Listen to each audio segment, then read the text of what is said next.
The morning mist clung to the valley like a shroud of forgotten dreams, and Marcus Hartwell stood at the edge of what everyone in Millbrook County called the Devil's Bathtub. The 20-acre plot stretched before him, a treacherous expanse of shifting earth that had swallowed 3 cattle, a tractor, and old Tommy Brennan's hunting dog just last spring. The quicksand bubbled beneath green moss and wild sedge. Marcus had just signed the deed to buy it. His calloused hands trembled as he folded the purchase papers and slipped them into his shirt pocket, right next to the foreclosure notice that had arrived 6 weeks ago. The bank president himself had called it financial suicide with a side of stupidity. Behind him, the sound of truck engines rumbled to life as the morning coffee crowd from Sal's Diner drove past on Route 47. Marcus didn't need to turn around to know they were slowing down, windows rolling down, voices carrying across the morning air like smoke from a house fire. He'd become the town's entertainment, the cautionary tale mothers would tell their children about what happened when desperation made a man's choices. "Lord have mercy," came Dolores Murphy's voice, sharp as broken glass. "There's that fool Marcus again, standing on his quicksand kingdom. Probably planted to plant corn and soup." The laughter that followed hit Marcus between the shoulder blades like buckshot. He'd grown accustomed to it over the past month, ever since word got out about his purchase. The mockery had started small, whispered conversations that died when he walked into the feed store or the bank. But shame, like quicksand itself, had a way of pulling everything down with it. Tom Bradley's voice boomed from his rusted pickup. "Hey Marcus, you figure out how to milk that swamp yet? Maybe you can start a swimming school for cows." More laughter, cruel and cutting. Marcus kept his eyes fixed on the treacherous ground, ignoring their mockery. There was something almost hypnotic about it, the way the earth seemed to pulse and shift, like the slow breathing of some sleeping giant. The truck engines faded into the distance, but their words lingered in the air like gun smoke. If this story of impossible discoveries has caught your attention, take just a moment to hit that like button and share this with someone who believes that sometimes the most worthless things hold the greatest treasures. Marcus reached into his pocket and pulled out his grandfather's compass, the brass worn smooth by 3 generations of Hartwell hands. The old man had carried it through France during the war, had used it to survey this very land when he'd first settled here in 1947. "Land don't lie, boy," his grandfather used to say, "but sometimes it keeps secrets." That's what Marcus was counting on, secrets. The property stretched out before him like a puzzle, missing half its pieces. According to the county records, this land had been worthless since 1943, when an underground spring had shifted during the war and turned solid farmland into a death trap. But Marcus had done his homework, spent countless nights in the county courthouse basement poring over maps and geological surveys that most people had forgotten existed. There were inconsistencies in the official story, gaps that didn't make sense. For one thing, the quicksand formation was too perfect, too uniform. Natural quicksand typically formed in irregular patches, following the contours of underground water flow. This looked almost engineered. And then there were the railroad surveys from 1942, the ones that showed a proposed route cutting right through this exact spot, a route that had been mysteriously abandoned just months before the land turned treacherous. Marcus pulled out his phone and scrolled to the photograph he'd taken last week at the Historical Society. It was a grainy black and white image from the Millbrook County Register, dated September 15, 1943. The headline read, "Local land unsuitable for development, railroad plans abandoned." But it was the smaller article in the bottom corner that had caught his attention. War Department trains continue through county, destination classified. He'd been thinking about that article for weeks now, turning it over in his mind like a stone in his pocket. The timing was too convenient, too neat. The railroad abandons a route because of quicksand, but war trains keep running through the county? Something didn't add up. A red cardinal landed on the fence post beside him, its bright plumage a splash of color against the gray morning. The bird cocked its head, studying Marcus with one black eye, as if wondering what kind of fool would claim dominion over such treacherous ground. Marcus found himself talking to the bird, his voice barely above a whisper. "You think I'm crazy too, don't you?" he said. "Join the club. My wife thinks I've lost my mind. My kids are embarrassed to tell their friends what their daddy does for a living. And maybe they're right. Maybe I am just a broke farmer chasing shadows." The cardinal chirped once and flew away, leaving Marcus alone with his doubts. He thought about Sarah, his wife of 23 years, and the way she'd looked at him when he told her about the purchase. Not angry, which might have been easier to bear, but disappointed. Exhausted, like she was watching him drown in slow motion and couldn't throw him a rope. They'd had the same conversation 3 times this week, always ending with her shaking her head and walking away. "We could have used that money for Emily's college fund," she'd said just yesterday, "or to pay down the mortgage, or to buy groceries that don't come from the discount bin. But quicksand, Marcus? Really?" He couldn't explain it to her, couldn't make her understand the feeling that had been growing in his chest like a slow-burning fire. It wasn't just desperation driving him, though God knew there was plenty of that. It was something deeper, an instinct that had kept the Hartwell family farming this land for 78 years. His grandfather had felt it too, that sense of hidden potential, of stories buried beneath the surface. The sun climbed higher, burning away the morning mist and revealing the full scope of his purchase. From this angle, the quicksand looked almost innocent, just another marshy field that needed drainage. But Marcus knew better. He'd seen what it could do, had watched it swallow a 1,000-pound bull in less than 10 minutes. The earth here was hungry, patient, and utterly merciless.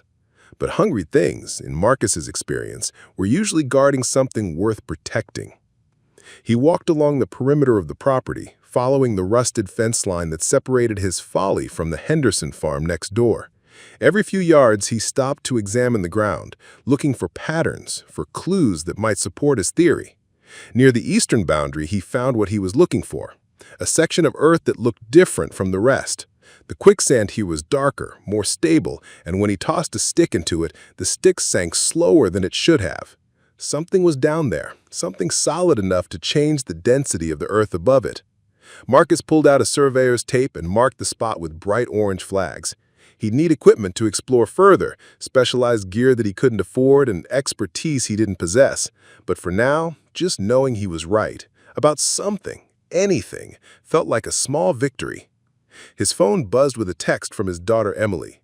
"Dad, kids at school are saying you bought swampland. Please tell me this is some weird midlife crisis thing and you'll snap out of it soon." Marcus stared at the message for a long moment, then typed back, "Sometimes you have to dig through the mud to find the treasure, sweetheart. Trust your old man." Emily's response came immediately. "That's not reassuring." Marcus smiled despite himself. His daughter had inherited his mother's practical streak and his grandfather's stubborn streak, a dangerous combination in a 16-year-old. But she'd also inherited the Hartwell intuition, even if she didn't know it yet. Someday, if his hunch proved right, she'd understand why her father had bet everything on 20 acres of treacherous ground. The morning was warming up, and Marcus could feel sweat beginning to gather beneath his work shirt. He had a dozen chores waiting for him back at the farm, fences that needed mending, a tractor that needed repair, bills that needed paying with money he didn't have. But he couldn't tear himself away from this place, couldn't shake the feeling that he was standing on the threshold of something extraordinary. In the distance, he could see Carl Henderson working his north field, the one that bordered Marcus's new property. Carl had been farming the land next door for 40 years, had watched the quicksand claim piece after piece of what used to be good farmland. If anyone would know the history of this place, it would be Carl. Marcus climbed through the fence and walked across the field, his boots crunching on the stubble of last year's corn crop. Carl looked up from his work, wiping his forehead with the back of his hand. "Mornin', Carl," Marcus said. "Mornin'," Carl replied, his tone neutral but not unfriendly. "Heard you bought the swamp." "News travels fast." Carl chuckled. In Millbrook County, news travels faster than wildfire and twice as destructive. You mind me asking what you plan to do with it?" Marcus considered his words carefully. Carl was a good man, but he was also a talker, and Marcus wasn't ready for the whole county to know what he was thinking.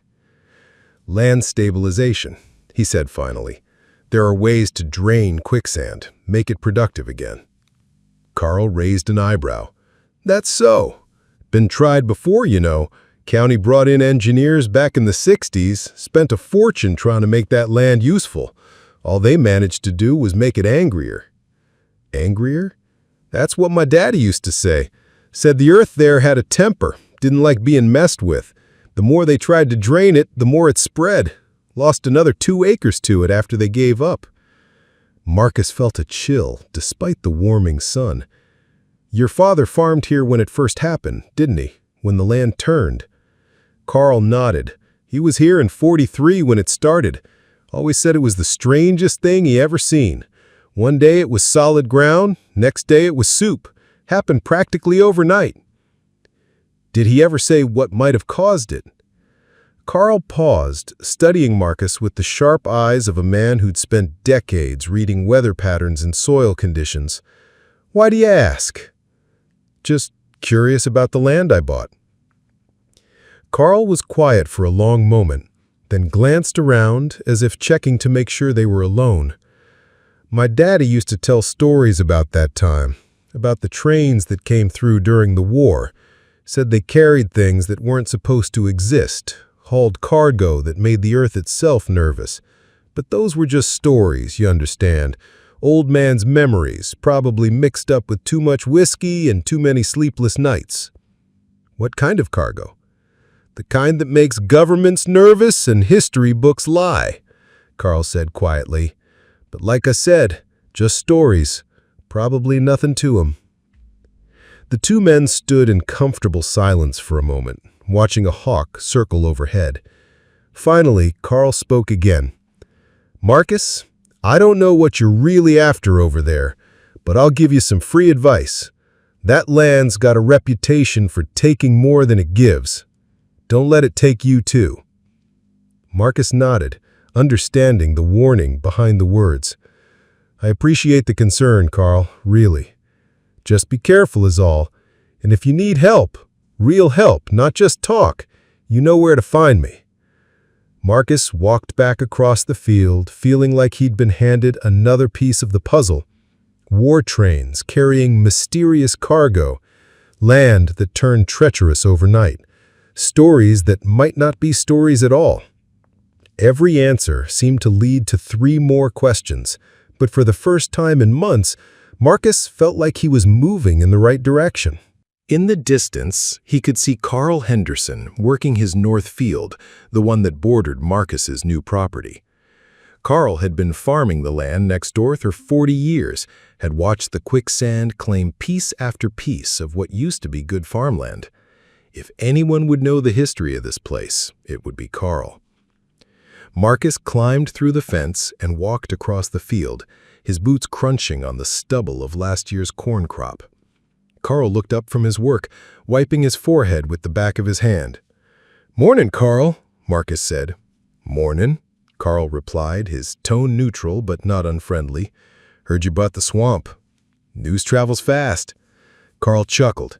"In Millbrook County, news travels faster than wildfire and twice as destructive. You mind me asking what you plan to do with it?" Marcus considered his words carefully. Carl was a good man, but he was also a talker, and Marcus wasn't ready for the whole county to know what he was thinking. "Land stabilization," he said finally. "There are ways to drain quicksand, make it productive again." Carl raised an eyebrow. "That's so.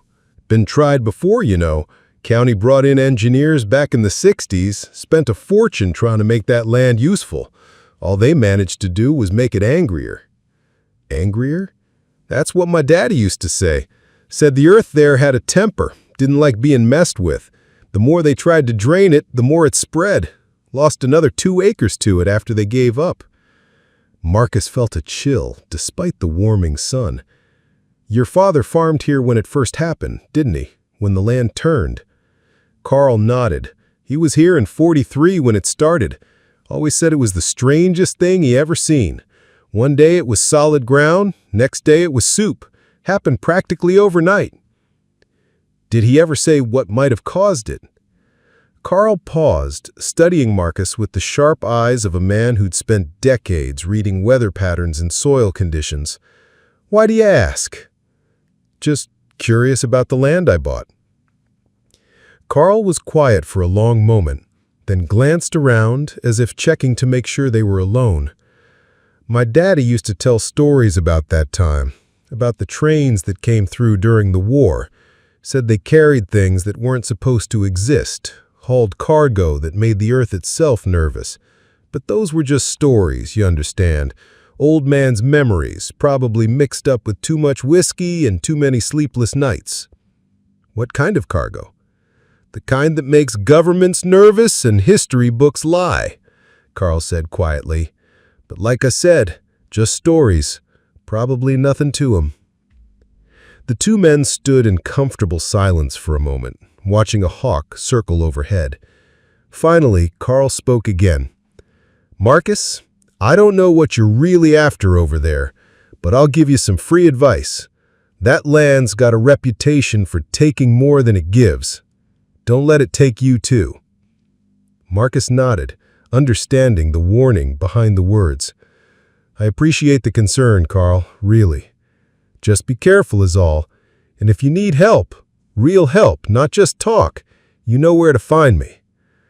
Marcus walked back across the field, feeling like he'd been handed another piece of the puzzle. War trains carrying mysterious cargo, land that turned treacherous overnight, stories that might not be stories at all.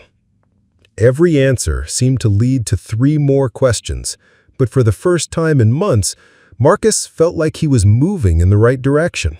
He spent the rest of the morning walking the perimeter of his property, taking photos, making notes, trying to see patterns in what looked like chaos. By the time he headed home for lunch, he had filled half a notebook with observations and marked 17 spots that seemed different from the rest. As he drove past Sal's diner, he could see the lunch crowd gathering, the same faces that had mocked him that morning. Part of him wanted to stop, to walk in there and tell them all exactly what he thought of their small-minded cruelty. But he had work to do, mysteries to solve, and pride was a luxury he couldn't afford. Instead, he drove home to a farm that was slowly dying, to a wife who barely spoke to him anymore, and to a future that hung in the balance like morning mist over treacherous ground. But for the first time in months, Marcus Hartwell felt something he'd almost forgotten: hope.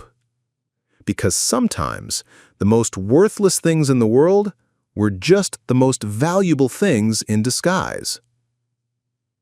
3 weeks later, Marcus stood in his kitchen at 5:30 in the morning, staring at a wall covered in maps, photographs, and newspaper clippings that made him look like either a dedicated researcher or a man losing his grip on reality. The distinction was becoming harder to make with each passing day. Coffee dripped steadily into the pot, the only sound in a house that had grown increasingly quiet since he'd bought the Quicksand property. Sarah appeared in the doorway, her auburn hair pulled back in a ponytail, dark circles under her eyes telling the story of too many sleepless nights. She wore her blue scrubs. She'd picked up extra shifts at the county hospital to help make ends meet, though they both knew her salary couldn't fill the hole left by a failing farm and a husband's questionable investment decisions. "You're up early again," she said, her voice carefully neutral. She'd perfected that tone over the past month, a studied indifference that hurt worse than anger ever could. "Couldn't sleep. I think I've found something." Sarah moved to the coffee maker, pouring herself a cup with the mechanical precision of someone going through familiar motions. "What kind of something?" Marcus pulled down a geological survey map from 1941, spreading it across the kitchen table. "Look at this, the underground water table here." He pointed to a section marked in faded blue ink. "It runs east to west, following the natural grade of the land. but the Quicksand formation runs north to south, cutting directly across the water flow.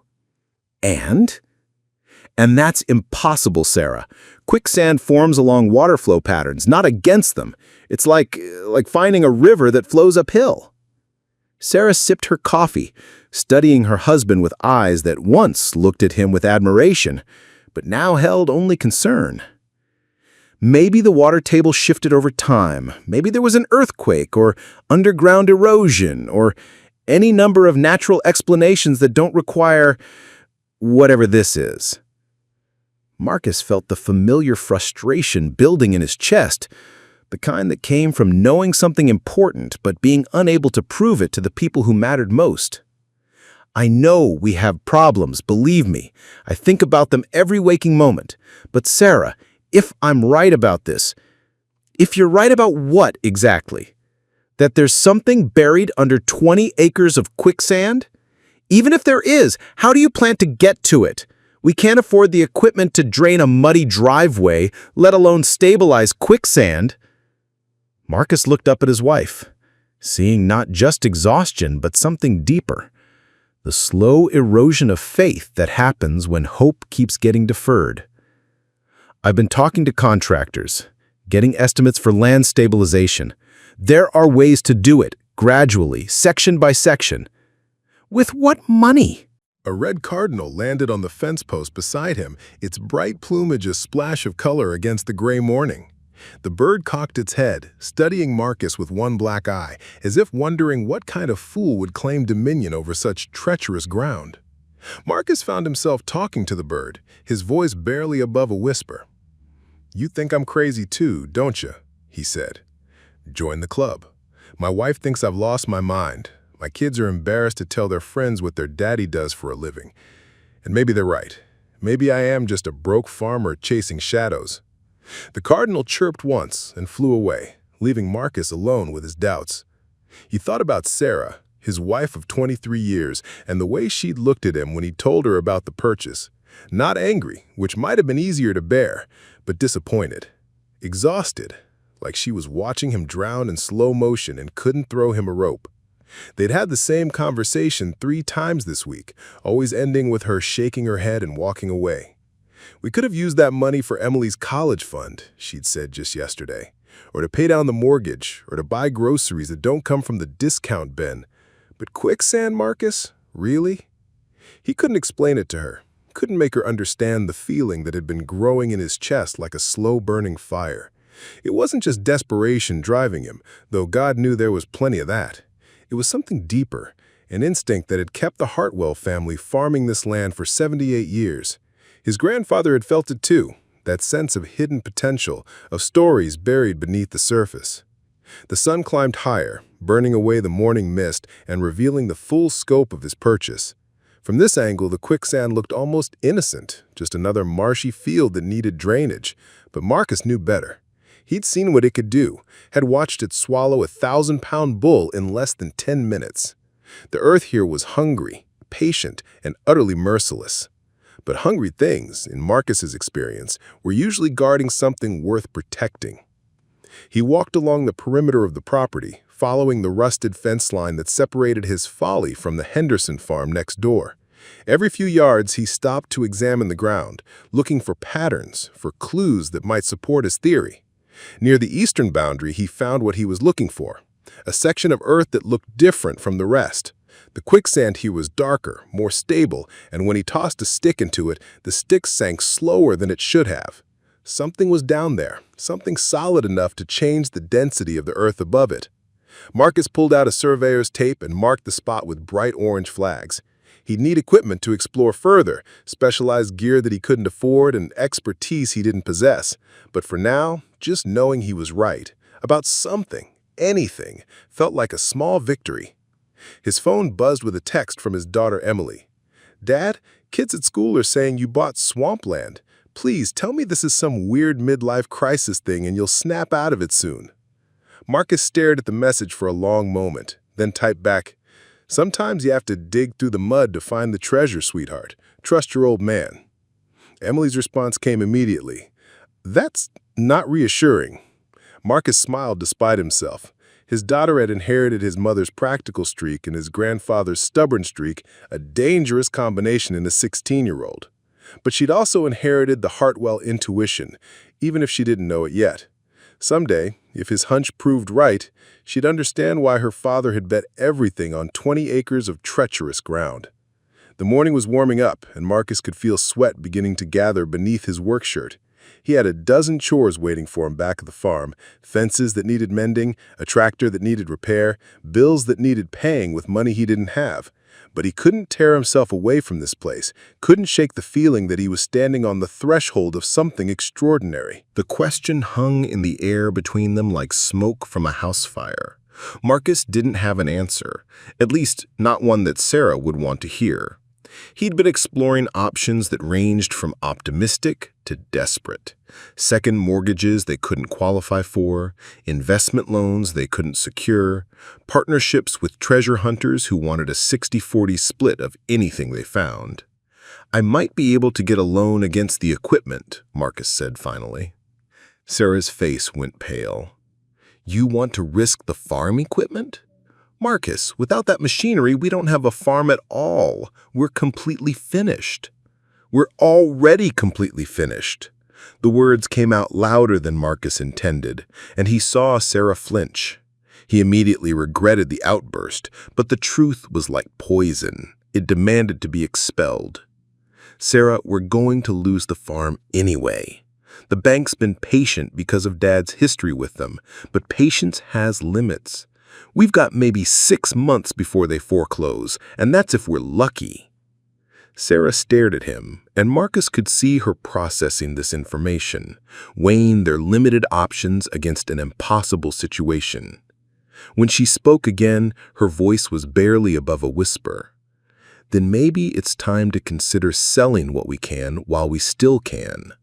Move to town, find different work, start over somewhere that doesn't require miracles to make a living." The suggestion hit Marcus like a physical blow. The Hartwell farm had been in his family for 3 generations.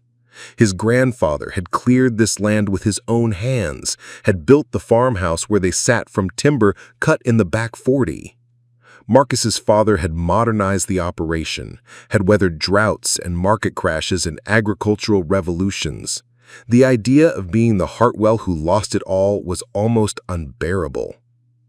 "I can't do that," Marcus said. "I can't just walk away." "Even if walking away means saving our marriage, saving our family?"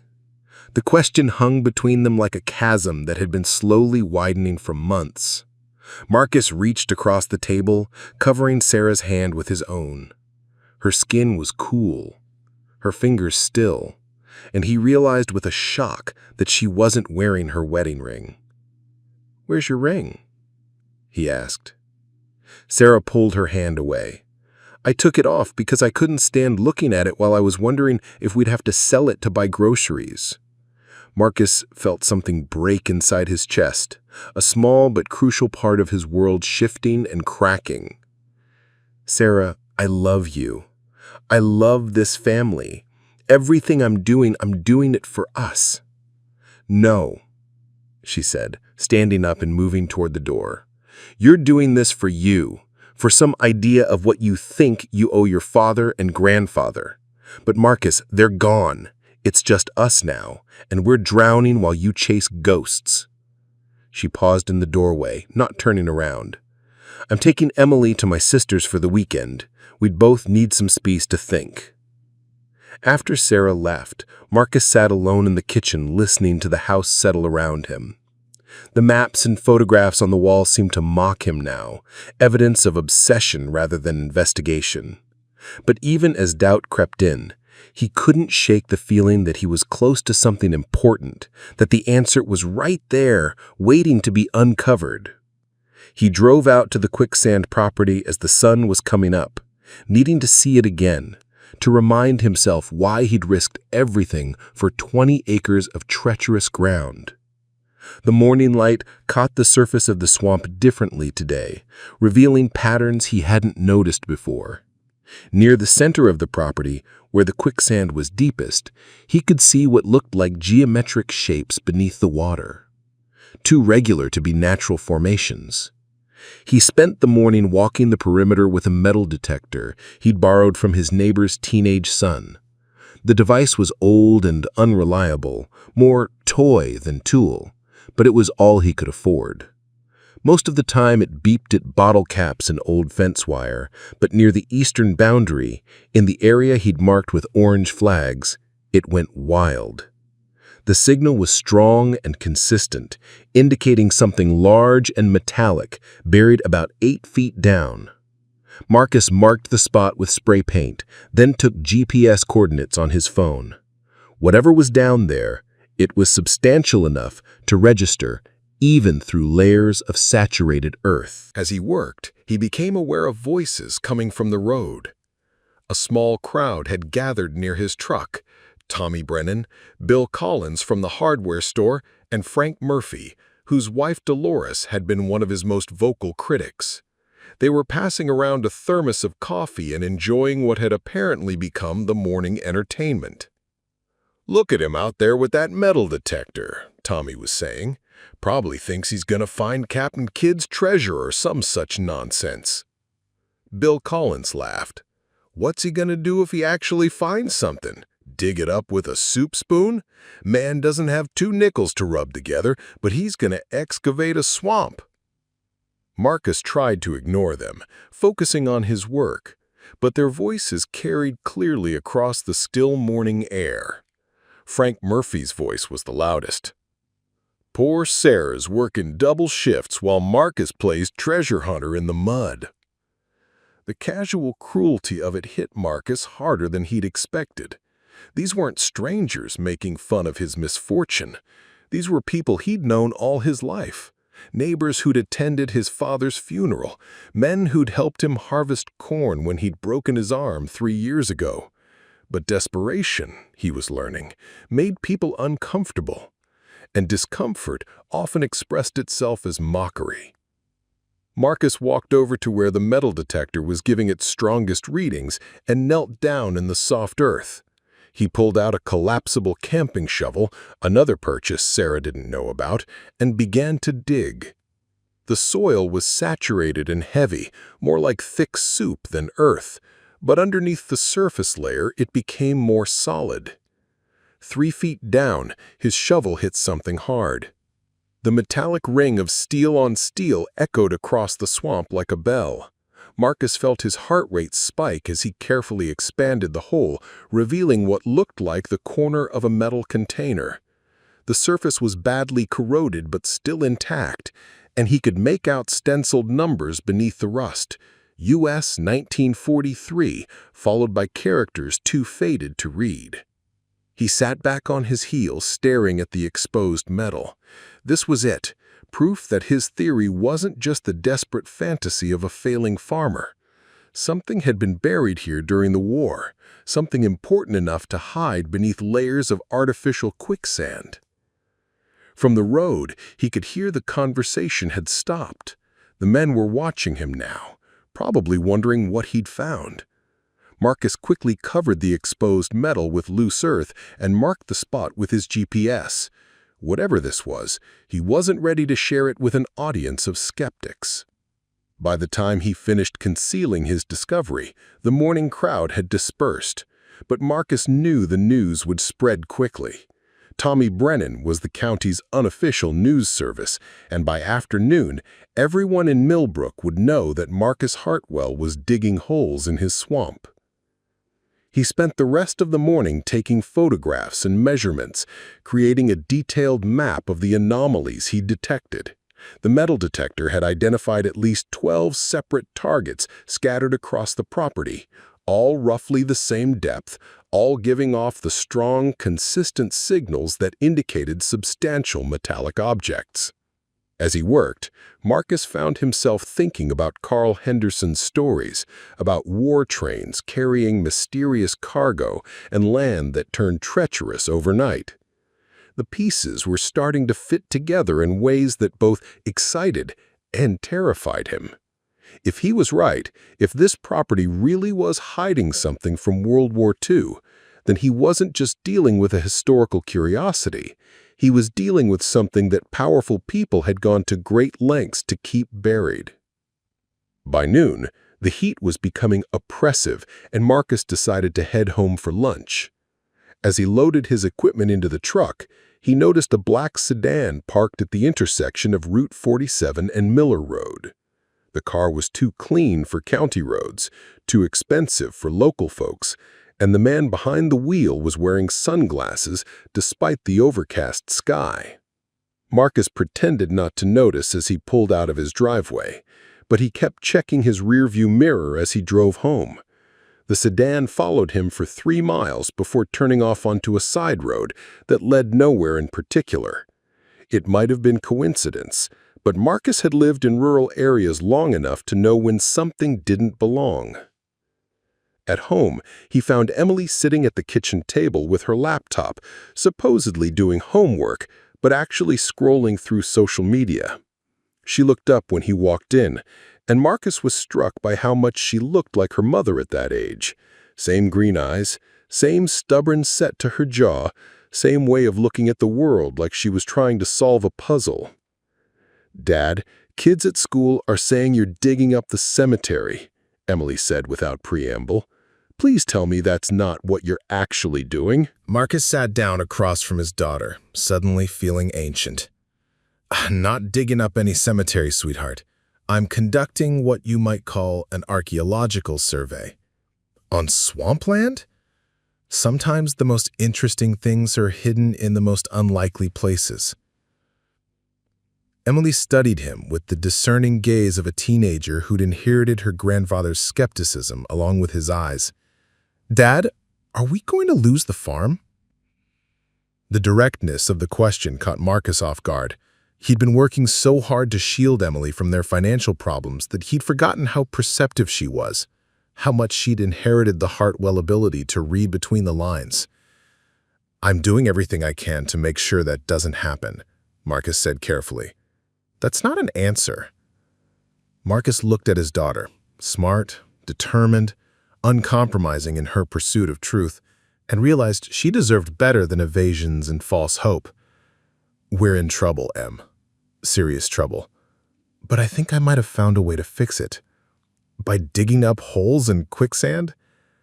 By finding what someone wanted to keep hidden."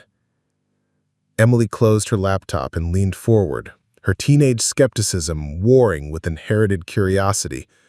What kind of something? Marcus glanced around the kitchen, making sure they were alone, then leaned closer to his daughter. During World War II, trains carrying military cargo passed through this county. According to the historical records, one of those trains had some kind of problem, maybe an accident, maybe an attack, maybe just mechanical failure. But instead of reporting it officially, someone decided to bury the problem and make the land unsuitable for development. "You think there's a train under the quicksand?" "I think there's something under there that someone went to a lot of trouble to hide. And Em, if I'm right, it might be valuable enough to save the farm." Emily was quiet for a long moment, processing this information with the same methodical approach she brought to her advanced mathematics homework. Finally, she spoke. "Dad, even if you're right, even if there's buried treasure or whatever under there, how are you going to get to it? It's not like you can just call 1-800-DRAIN-SWAMP." Marcus smiled despite everything. His daughter had always been practical, even as a child. "I'm working on that part." If you're invested in seeing whether Marcus can solve this mystery and save his family farm, please take a second to like this video and subscribe for more incredible true stories of ordinary people making extraordinary discoveries. And what if you're wrong? What if it's just an old septic tank or a junked car or something completely worthless? Then we'll be in exactly the same situation we're in now, except I'll have learned a valuable lesson about the difference between hope and delusion. Emily reached across the table and took her father's hand, a gesture so unexpected that Marcus felt tears prick his eyes. "Dad, I believe you. I don't understand it, and I think you might be completely insane, but I believe you. Just don't let this thing destroy our family, okay? Whatever's buried out there isn't worth losing Mom over. The wisdom in his 16-year-old daughter's words hit Marcus like a physical blow. In his pursuit of salvation for his family, he was in danger of losing the very thing he was trying to save. But he was also closer than ever to proving his theory, closer to finding answers that had been buried for 8 decades. Attached to the memo was a hand-drawn map showing the restricted area. It was an exact match for the property Marcus had just purchased. As he drove home with photocopies of the documents, Marcus felt a mixture of vindication and apprehension. He'd been right about the cover-up, right about the timing, right about the connection between the Quicksand and military activities during the war. But being right also meant that he was now in possession of information that someone had spent 8 decades trying to keep secret. The black sedan was back, parked at the end of his driveway when he arrived home. This time, Marcus didn't pretend not to notice.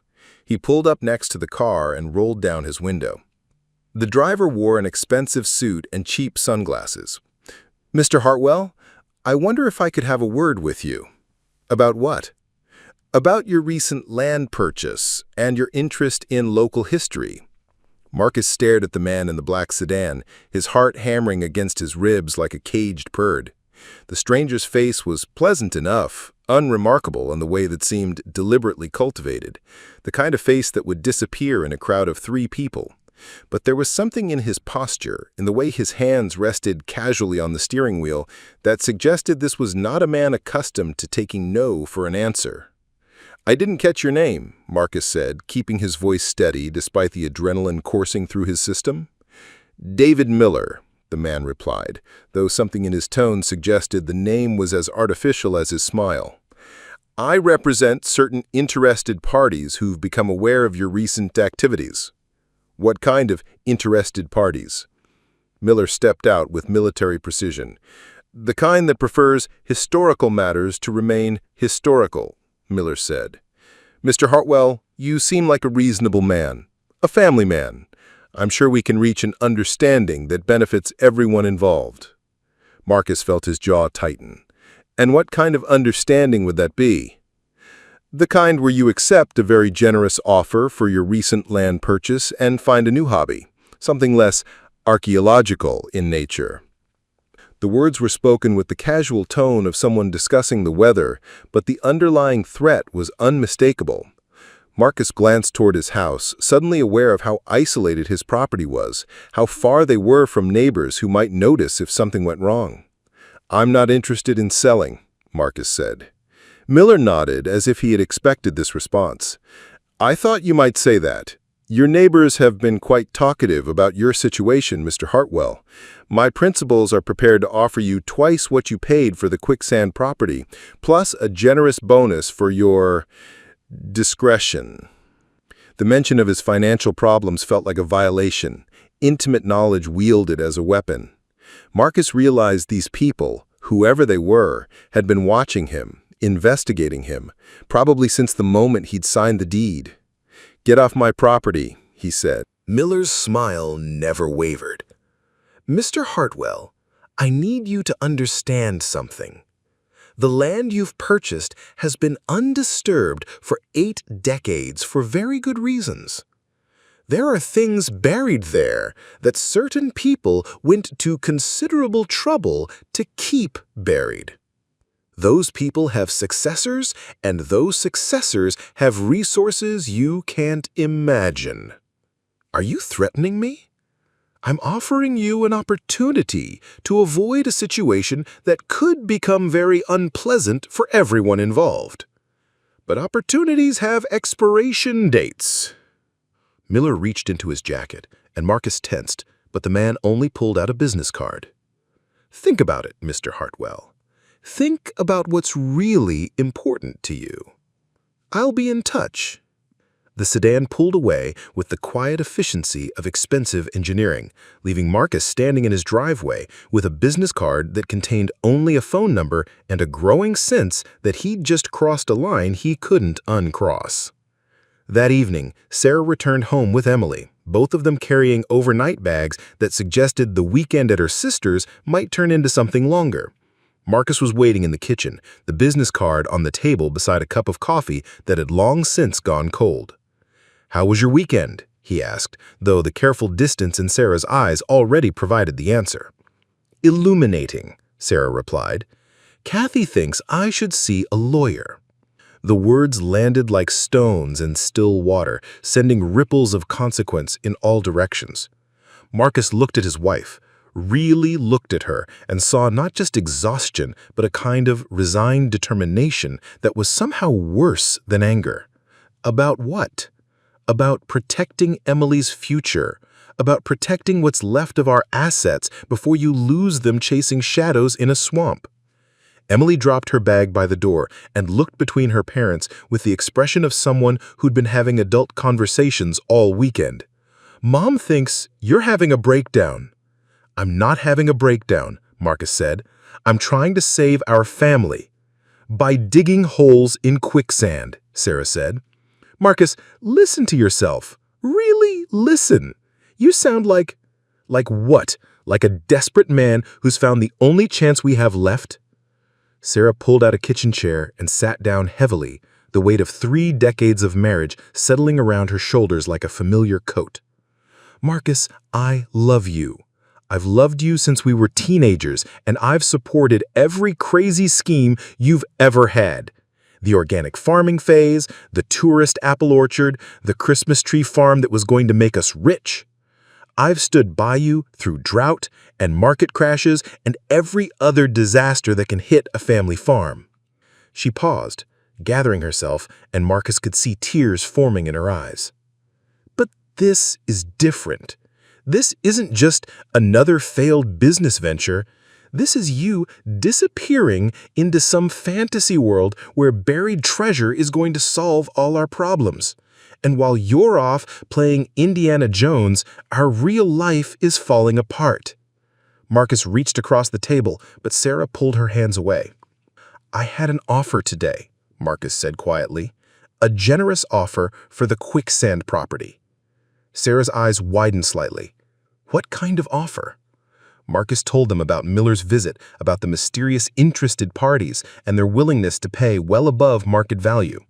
He watched his wife's face change as he spoke, saw hope and suspicion warring in her expression. "How much?" Sarah asked. "Enough to catch up on the mortgage and have money left over."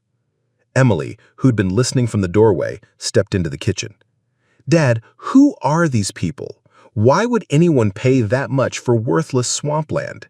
Marcus looked at his daughter, seeing her grandfather's sharp intelligence in her green eyes. "Because it's not worthless. Because there's something down there that they don't want found." "Then maybe," Sarah said carefully, "we should take their money and let sleeping dogs lie." The suggestion hung in the air like smoke from a house fire. Marcus understood the logic. They could solve their immediate problems, save their marriage, give Emily a future. All they had to do was walk away from the biggest discovery of his life. "I can't do that," Marcus said. "Why not?"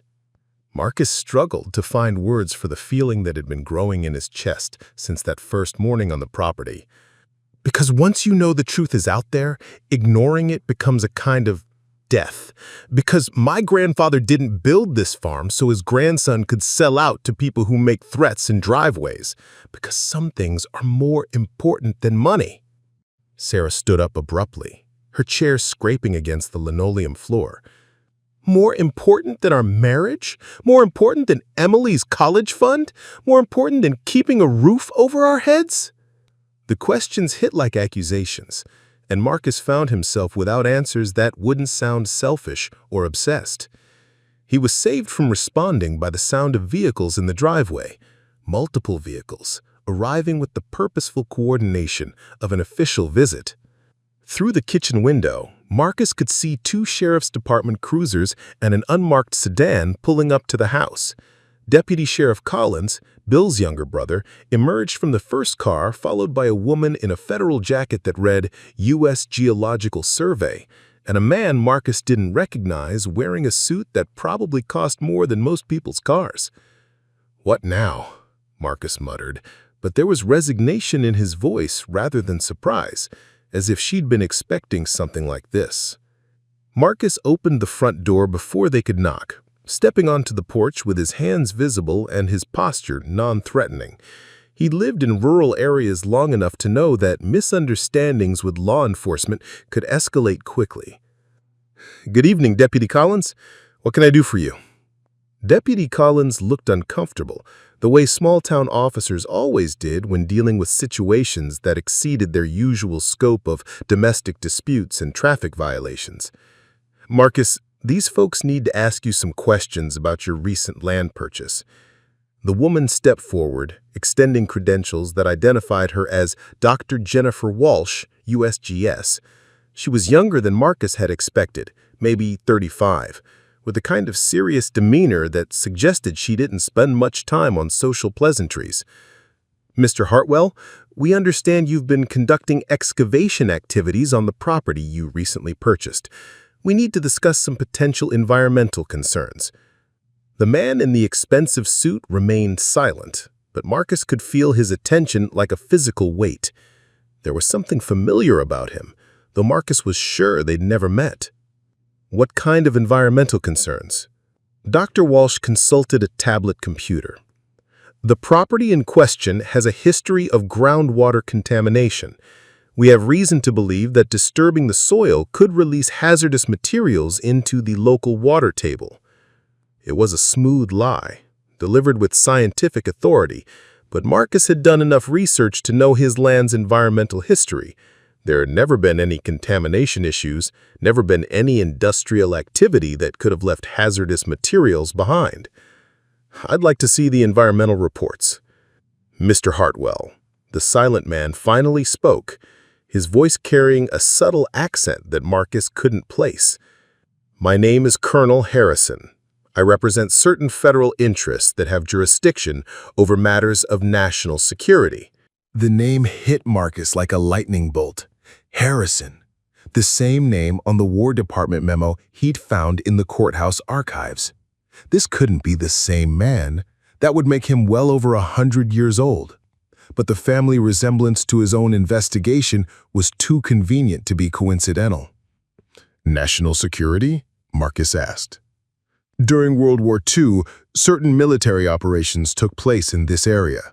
Some of those operations involved materials that remain classified to this day. Your excavation activities could potentially expose information or materials that compromise ongoing national security interests." Marcus felt Sarah move up behind him and could sense her presence in the doorway even without turning around. She knew she was processing this conversation, weighing the implications of federal agents on their doorstep against the domestic crisis that had been consuming their lives. "I haven't exposed anything," Marcus said carefully. "I've barely scratched the surface." Colonel Harrison smiled, but there was no warmth in it. "Mr. Hartwell, we are prepared to offer you a fair price for your land and a reasonable compensation for any inconvenience this situation has caused. In return, we need your agreement to cease all excavation activities and to sign certain non-disclosure agreements." "And if I refuse?" "Then we'll be forced to take alternative measures to protect national security interests. The Patriot Act provides us with considerable latitude in such matters." The threat was delivered with bureaucratic politeness, but the message was clear. Marcus could accept their offer and walk away, or he could face the full weight of federal authority applied against a small-town farmer with limited resources and no political connections. "How long do I have to think about it?" Marcus asked. "Until tomorrow evening," Colonel Harrison said. "After that, the situation becomes more complicated." The federal convoy pulled away as efficiently as it had arrived, leaving the Hartwell family standing on their front porch in the gathering dusk. Marcus felt like he'd just been handed an ultimatum disguised as a business transaction. "Well," Sarah said quietly, "I guess that settles it." "Does it?" Sarah turned to face him, and Marcus could see something breaking in her expression. "Marcus, they just told you this is a matter of national security. Federal agents, military officers. These aren't small-town bullies we're dealing with anymore. They also just confirmed that there's something down there worth protecting, something important enough to bring in the federal government, something that's going to get us in serious trouble if we don't walk away. Emily, who'd been listening from the inside the house, joined them on the porch. "Dad, what were you planning to do tomorrow?" The question caught Marcus off guard. In all his planning and investigation, he'd been thinking tactically, where to dig, what equipment to use, how to document his findings. He hadn't thought strategically about what would happen after he found something. "I was going to continue the excavation, try to uncover enough of whatever's down there to document it properly. And then what? Let's say you find this buried train or whatever it is. Then what? You call the newspapers, the museums, the same federal government that just threatened you?" Marcus realized his daughter had identified the fatal flaw in his plan. He'd been so focused on proving his theory that he hadn't thought about what proof would actually accomplish. "I hadn't worked out all the details," Marcus admitted. Sarah laughed, but there was no humor in it. "Marcus, you're talking about taking on the federal government with a borrowed metal detector and a camping shovel. This isn't David versus Goliath. This is David versus the entire Philistine army." That night, Marcus lay in bed staring at the ceiling while Sarah pretended to sleep beside him. He could tell from her breathing that she was awake, probably running through the same mental calculations he was. The money they could save by accepting the offer, the problems they could solve, the marriage they might be able to repair. But every time he closed his eyes, Marcus saw his grandfather's face, heard the old man's voice talking about land that didn't lie, but sometimes kept secrets. He thought about 3 generations of Hartwells who'd worked this soil, who'd built something lasting in a world that seemed increasingly temporary. At 3 in the morning, Marcus gave up on sleep and walked out to the kitchen. Emily was already there, sitting at the table with her laptop and a cup of coffee that was probably her 4th of the night. "Can't sleep either?" Marcus asked. "I've been researching," Emily said, turning the laptop so he could see the screen. "Dad, do you know what a Liberty ship was?" Marcus sat down across from his daughter. "World War II cargo vessels. The Allies built thousands of them to supply the war effort." "Right. And do you know what happened to most of them after the war?" Marcus shook his head. "They were scrapped or sold off, but some of them were converted for special purposes, including," Emily clicked to a new web page, "transport of valuable cargo that needed to be moved discreetly." The web page showed a declassified military document from 1943, describing the conversion of several Liberty ships for overland transport using specially designed rail cars.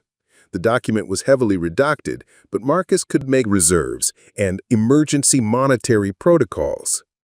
"Emily, where did you find this?" "I've been researching military archives all night. Dad, I think I know what's buried under your quicksand."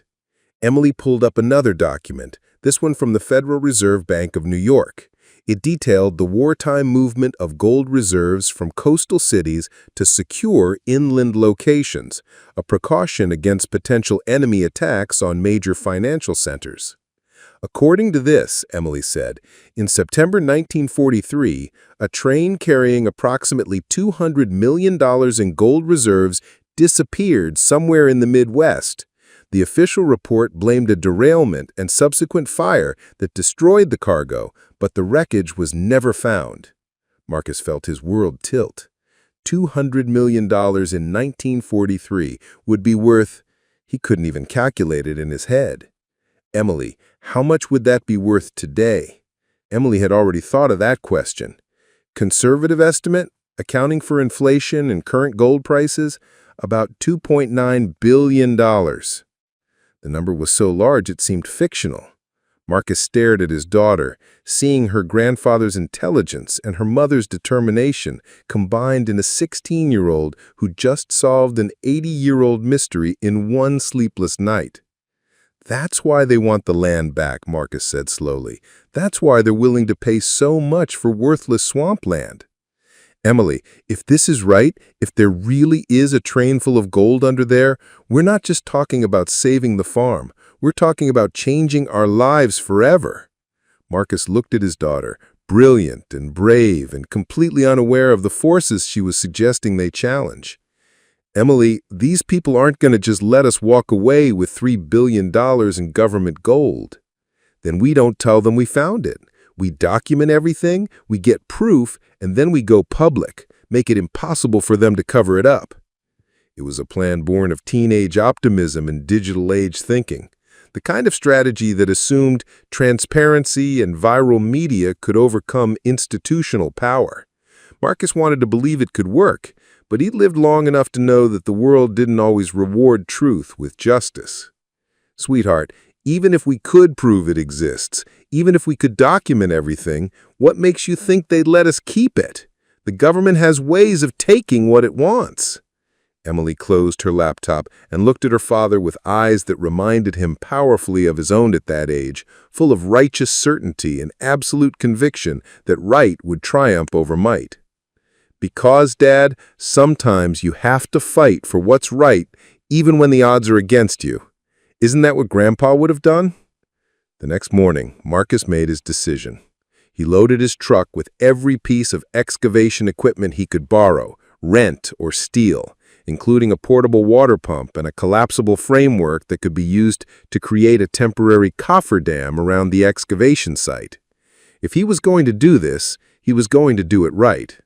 Sarah found him in the garage as he was loading the last of the equipment. "So you've decided?" "I've decided."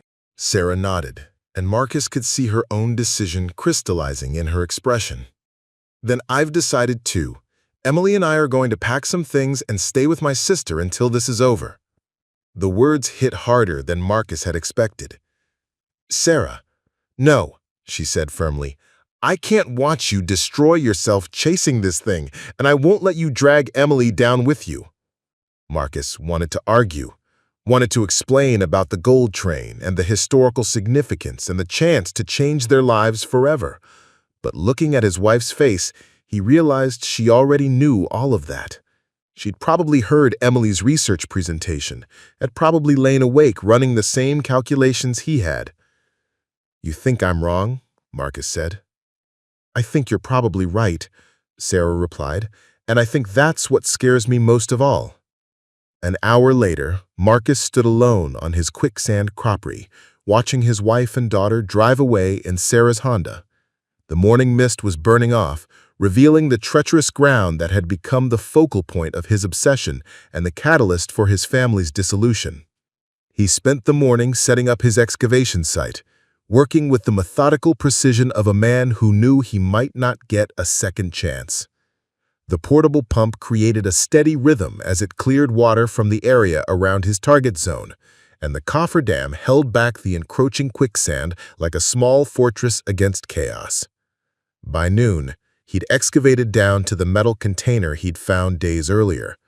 It was larger than he initially thought, roughly the size of a coffin, but built with the industrial robustness of military hardware. Stenciled markings confirmed Emily's research. U.S. Federal Reserve, Emergency Transport, Classification A. Marcus photographed everything, documenting each step of the excavation with the thoroughness of an archaeologist. Whatever happened next, he wanted a complete record of what he found. As he worked to expose more of the container, his phone rang. The caller ID showed the number from Miller's business card. "Mr. Hartwell, I understand you've chosen to continue your excavation activities." Miller's voice was calm, but somehow more dangerous than it had been during their first meeting. "How do you—" "Mr. Hartwell, you have until sunset to accept our offer and fill in that hole. After that, we'll be forced to consider you a national security risk."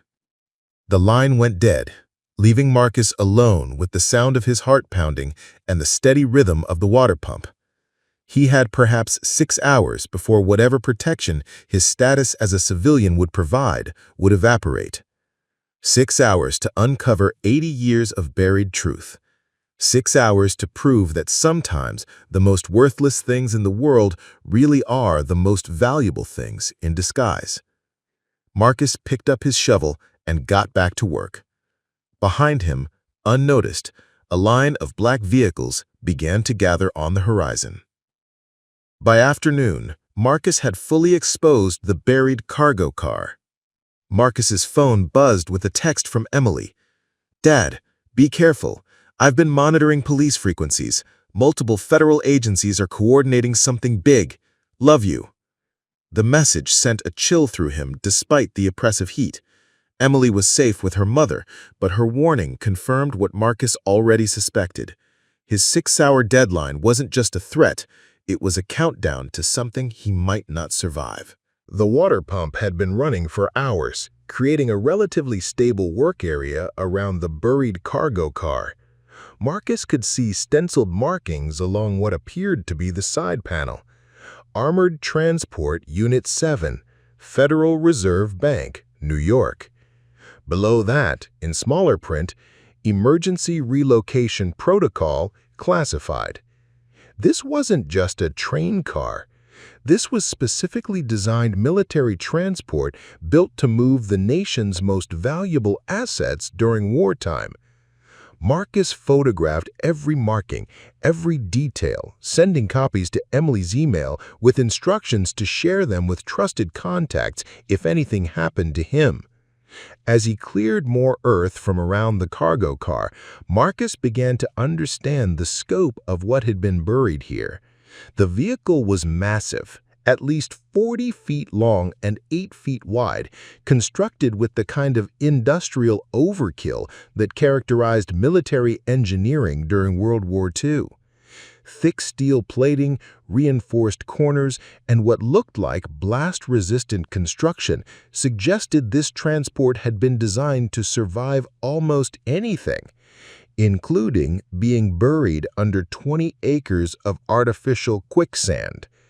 Marcus found what he was looking for near what appeared to be the rear of the cargo car, a loading door secured with a lock mechanism that had corroded but remained intact. The lock bore the seal of the Federal Reserve Bank and a warning in multiple languages: "Authorized personnel only, federal offense to breach." Marcus photographed the warning, then picked up his crowbar.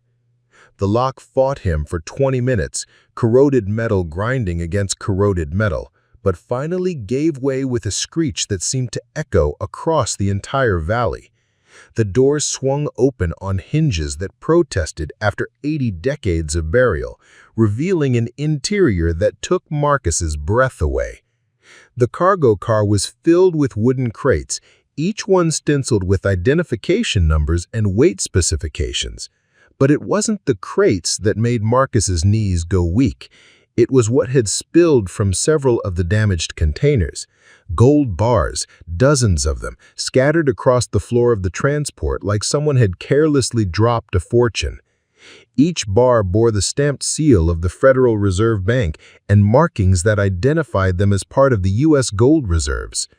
Marcus picked up one of the smaller bars, feeling the substantial weight of pure gold in his hands. According to the stamped information, this single bar contained 400 troy ounces of gold. At current market prices, it was worth nearly $1 million. And there were hundreds of them. Marcus's hand shook as he counted the visible bars, then estimated the contents of the intact crates. Emily's research suggested $200 million in 1943 currency, but the reality was far staggering. This wasn't just a train car full of gold. This was a substantial portion of the United States' strategic gold reserves hidden away during the war and then deliberately lost to history. His phone rang, jarring him from his calculations. The caller ID showed Colonel Harrison's number. "Mr. Hartwell," the colonel's voice was ice cold. "Step away from the excavation site. You are in violation of federal law and in immediate danger." Marcus looked around, suddenly aware that the black vehicles on the horizon had moved closer. Through the heat shimmer, he could see figures in tactical gear setting up what looked like a perimeter. "Colonel, I think you'd better come down here and see what I've found." Mr. Hartwell, you need to understand that you are currently in possession of classified materials that pose a direct threat to national security. Cease all documentation activities and move away from the site immediately." "National security?" Marcus laughed, and even he could hear the edge of hysteria in his voice. "Colonel, this is $3 billion in stolen gold. The only threat to national security is the cover-up that's been protecting it for 80 years. The line went silent for a long moment. When Colonel Harrison spoke again, his voice carried a note of resignation that was somehow more frightening than his earlier threats. "Mr. Hartwell, you have just confirmed that you are in possession of classified information. Under the provisions of the National Defense Authorization Act, I am authorized to use any means necessary to secure that information and prevent its dissemination." Marcus looked at his phone, then at the fortune in gold bars scattered around his feet, then at the approaching tactical teams that were no longer bothering to maintain their distant observation posts. He had perhaps 15 minutes before they reached his excavation site, and after that, he suspected his story would end very quietly in a way that would be explained as an unfortunate accident involving unstable quicksand. But Marcus Hartwell hadn't spent 3 months fighting for his family's survival just to give up when he was finally proved right. Within 6 months, the legal settlement had paid off their mortgage completely. Sarah returned her wedding ring to her finger and quit her hospital job to focus on managing their newfound wealth. Emily received early admission to her dream college with her parents' full financial support. He quickly gathered several of the gold bars, photographing their identification numbers and Federal Reserve markings. Then he climbed out of the excavation site and ran toward his truck, his boots squelching through mud that threatened to pull him down with every step. The truck started on the second try, and Marcus gunned it toward the county road, trying to put distance between himself and the advancing federal agents. His phone rang constantly. Colonel Harrison, then Miller, then numbers he didn't recognize. He ignored them all, focusing on reaching civilization before they could intercept him. Marcus's first stop was the Millbrook County Sheriff's Office, where he burst through the front door carrying a gold bar and a camera full of photographs that would rewrite American history. Sheriff Patterson looked up from his paperwork with the weary expression of a man accustomed to dealing with local eccentrics. "Marcus, what in the hell?" "Sheriff, I need you to witness something," Marcus said, placing the gold bar on Patterson's desk with a metallic thunk that spoke of serious weight. "I need you to document what I'm about to tell you, and I need you to call the FBI field office in Kansas City." Sheriff Patterson stared at the gold bar, then at Marcus, then back at the gold bar. "Marcus, where did you get this?" "From under 20 acres of quicksand that the federal government has been guarding for 80 years. Sheriff, this is evidence of the biggest theft in American history, and there are federal agents converging on my property right now to cover it up." Marcus quickly explained what he'd found, showing Patterson the photographs on his camera and the documentation Emily had researched. The sheriff listened with growing amazement and concern, occasionally picking up the gold bar to feel its substantial weight. "Sheriff, if this is real..." "It's real. But Sheriff, I need you to call the FBI before Colonel Harrison and his people decide I'm a national security risk who needs to disappear permanently." Sheriff Patterson reached for his phone, but before he could dial, the office door opened and Colonel Harrison walked in, followed by Agent Miller and 2 men in tactical gear. They moved with the calm efficiency of people accustomed to taking control of situations. "Sheriff Patterson, I need you to place Mr. Hartwell in protective custody while we sort out a matter of national security." "On what charges?" "Material support of terrorism, theft of government property, violation of the Espionage Act. Take your pick." Marcus felt the walls closing in around him. These weren't charges that would be adjudicated in local court. These were federal crimes that could make someone disappear into the system indefinitely. "Sheriff," Marcus said quietly, "that gold bar is proof of what I'm telling you. Send it to the FBI lab, have them verify its authenticity and trace its origins. Don't let them take it." Colonel Harrison smiled. "Sheriff Patterson, that gold bar is classified government property that was stolen from a secure location. Retaining it would make you an accessory to theft of federal property." Patterson looked between Marcus and the colonel, clearly struggling with competing jurisdictions and contradictory claims. Finally, he made his decision. "Colonel, I'm going to need to see some identification and proper warrants before I hand over anyone or anything to federal custody." Harrison's smile never wavered, but something dangerous flickered in his eyes.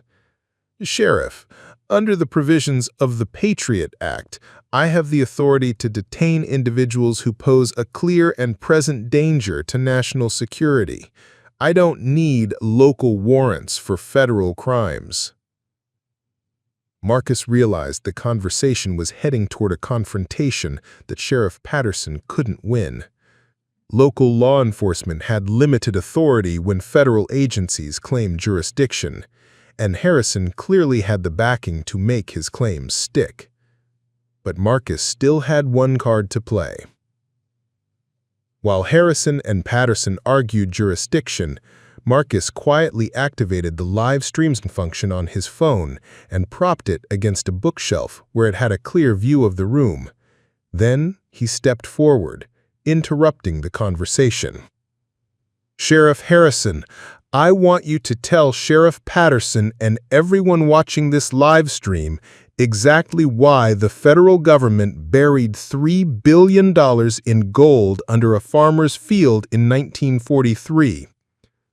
Harrison's head snapped toward Marcus, his eyes immediately locating the streaming phone. "Mr. Hartwell, I'm in violation of exposing the truth. Tell them about the Federal Reserve gold reserves that were supposed to be moved to secure storage during the war. Tell them about the train that never reached its destination.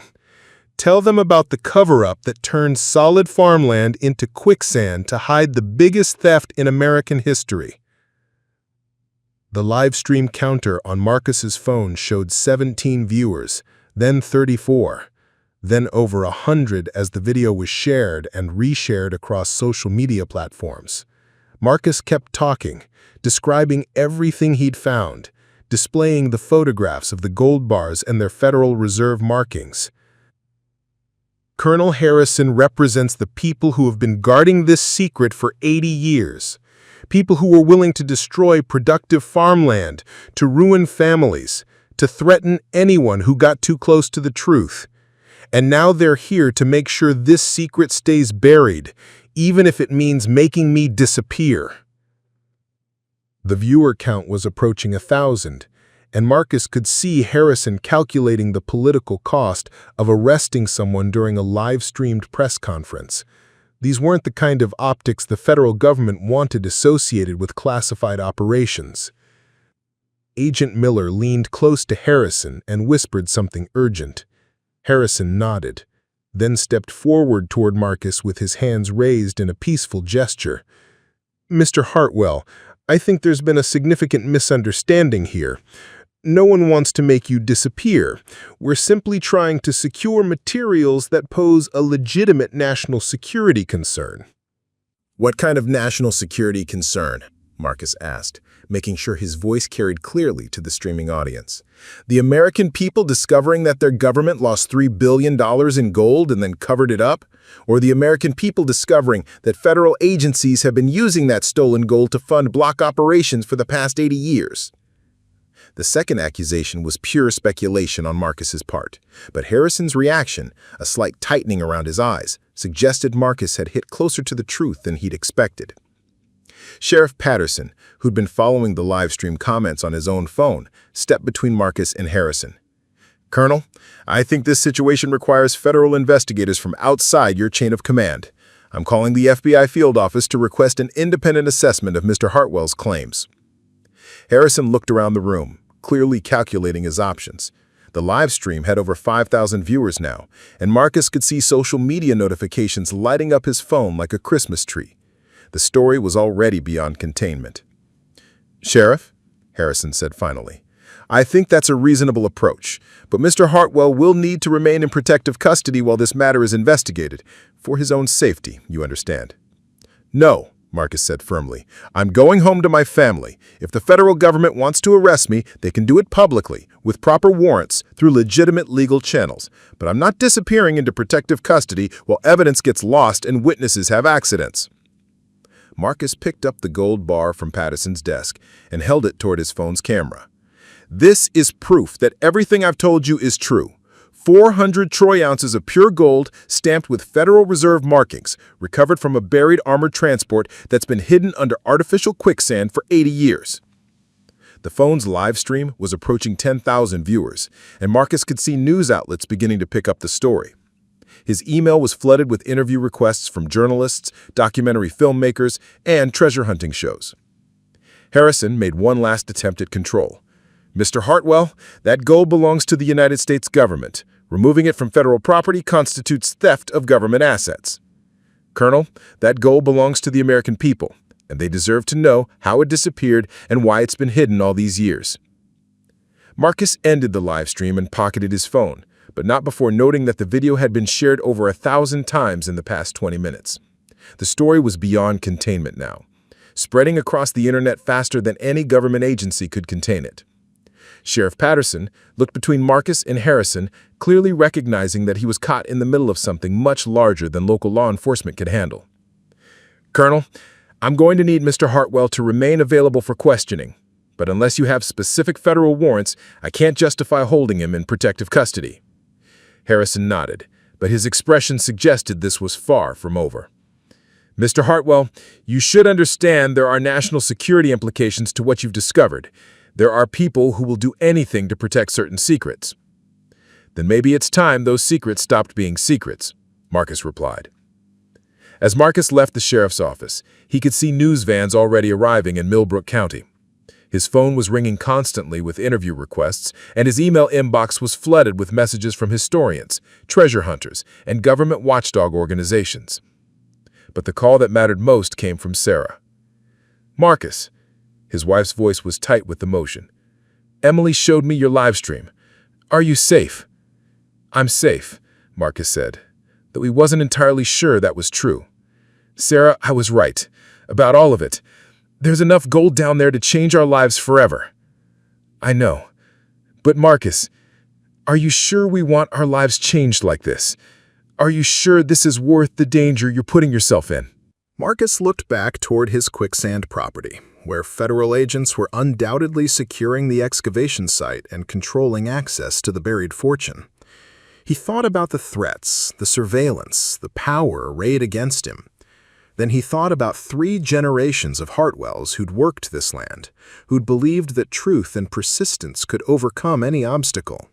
"Sarah, my grandfather used to say that land doesn't lie, but sometimes it keeps secrets.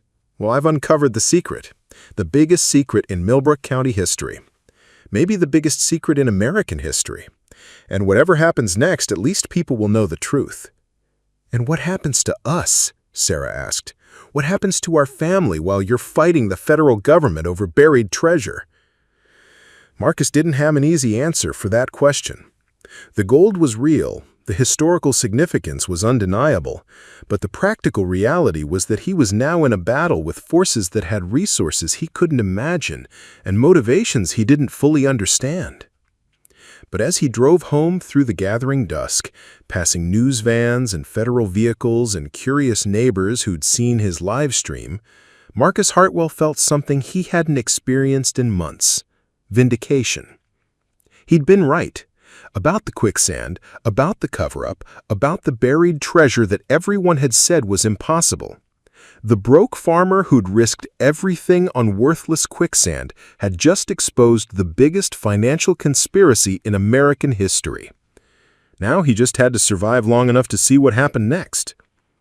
Behind him, unnoticed in the chaos of news crews and federal agents, a different kind of vehicle pulled into Millbrook County. The van belongs to a team of investigative journalists who specialized in government cover-ups and classified operations. They'd been monitoring federal communications and had arrived just in time to witness the end of an 80-year-old secret. The broke farmer who'd risked everything on worthless Quicksand had not only saved his farm and his family, but had proven that sometimes the most desperate gambles lead to the most extraordinary victories. Their marriage was stronger than ever, their daughter's future was secure, and the Hartwell family name would be remembered forever as the people who refused to accept that buried truth should stay buried. 3 weeks later, Marcus sat in a Washington, D.C. courthouse facing federal lawyers. Across the polished mahogany table sat representatives from the Department of Justice, the Federal Reserve Bank, the Treasury Department, and at least 3 agencies that had introduced themselves with acronyms Marcus didn't recognize. At the head of the table, looking like she'd rather be anywhere else in the world, sat Federal Judge Margaret Chen, who'd been appointed to oversee what the media had dubbed the case of the buried billions. "Mr. Hartwell," Judge Chen said, her voice carrying the weary authority of someone who'd spent 30 years mediating disputes between citizens and their government, "you purchased 20 acres of what you knew to be quicksand for the sum of $15,000. "Yes, Your Honor." "You then conducted unauthorized excavation on this property despite being warned by multiple federal agencies that such activities posed environmental and security risks."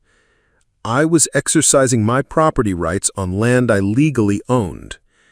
"And in the course of this excavation, you discovered what appears to be a 1943 Federal Reserve armored transport containing an estimated $2.9 billion in gold reserves."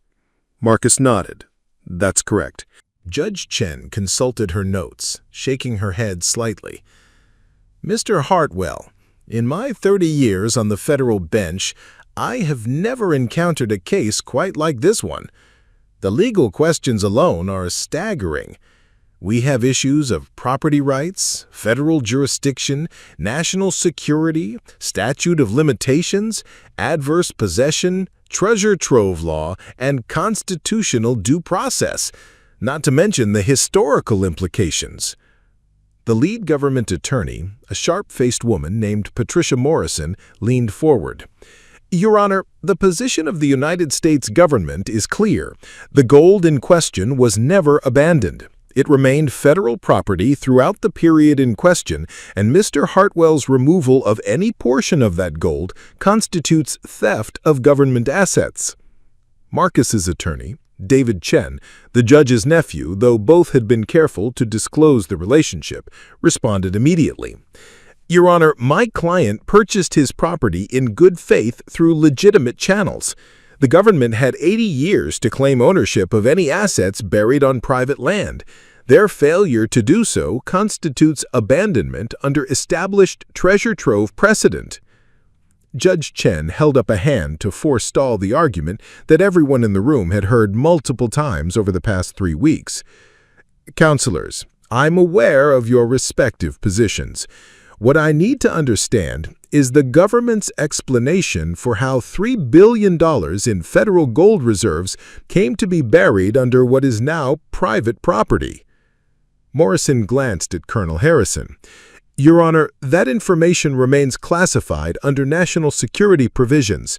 We're prepared to provide a summary in camera, but public disclosure would compromise ongoing operations." Marcus's jaw tightened. Even now, even with the story splashed across every newspaper in America, even with congressional committees demanding investigations, they were still trying to hide behind classification stamps and national security claims.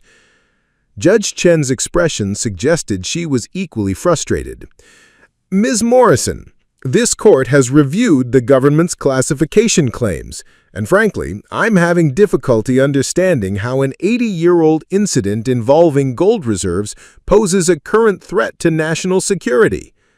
Your Honor, the precedent of allowing private citizens to retain classified government property.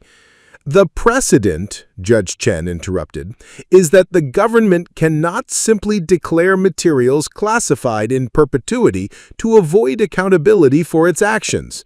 Mr. Hartwell has presented compelling evidence that this gold was deliberately concealed through an elaborate cover-up involving the artificial creation of quicksand.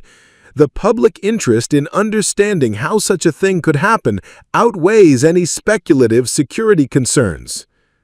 Marcus had been attending these hearings for 3 weeks, flying back and forth between Millbrook County and Washington, D.C., watching lawyers argue over the legal implications of his discovery.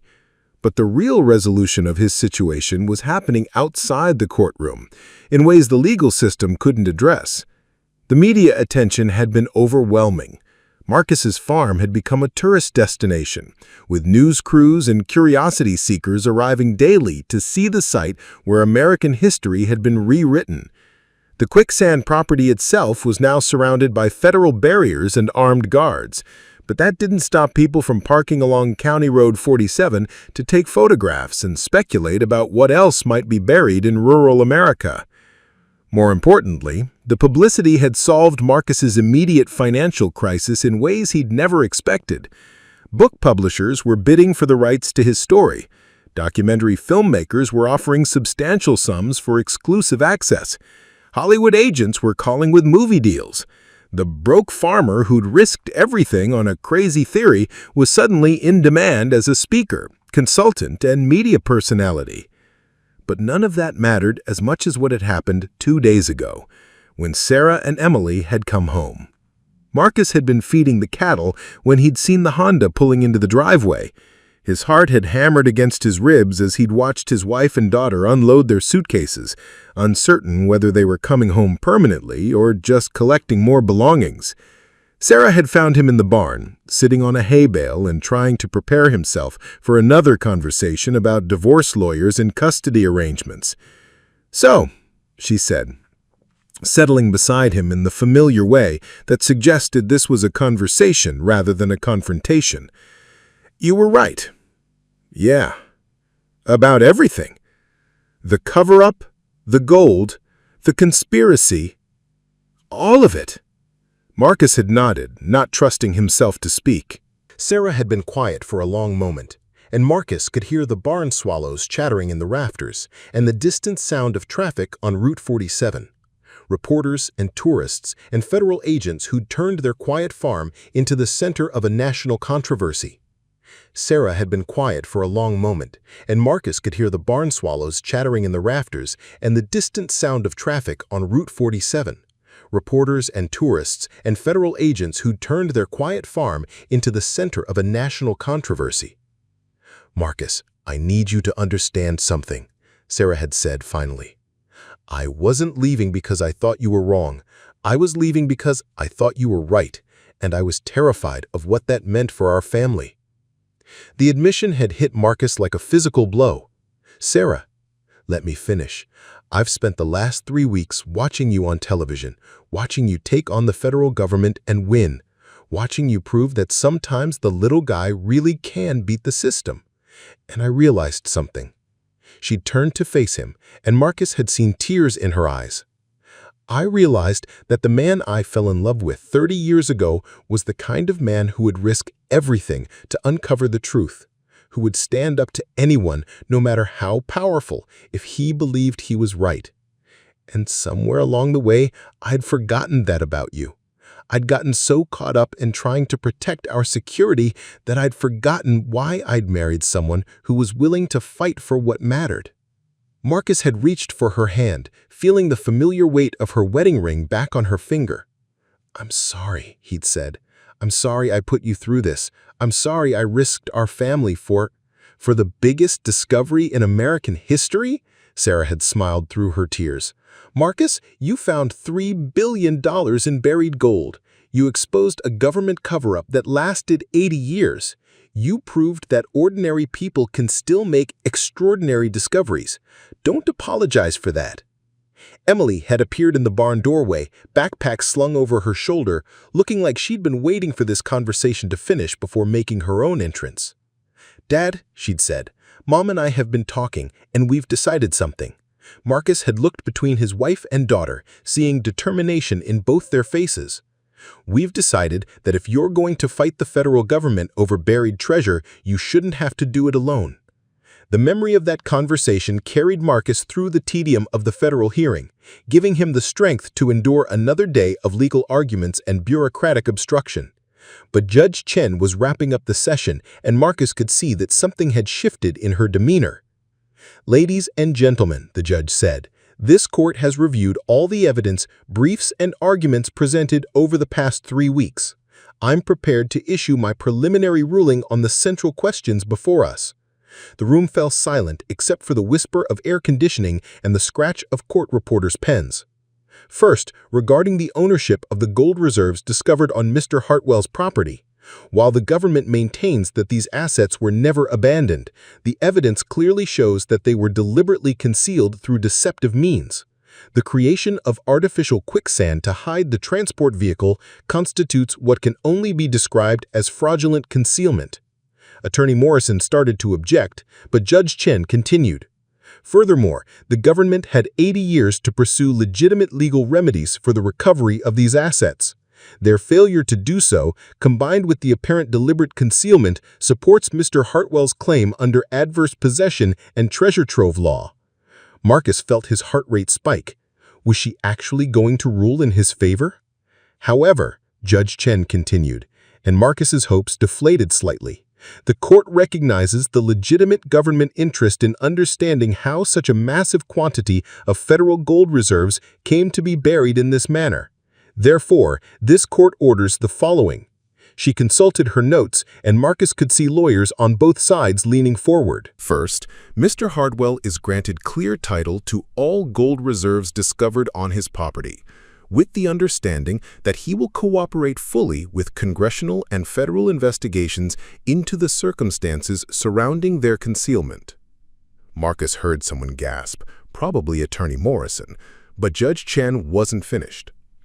Second, the government is ordered to declassify all documents related to the 1943 incident that resulted in the burial of these assets within 60 days of this ruling. "Your Honor," Morrison protested, "the classification review process will be expedited," Judge Chen said firmly.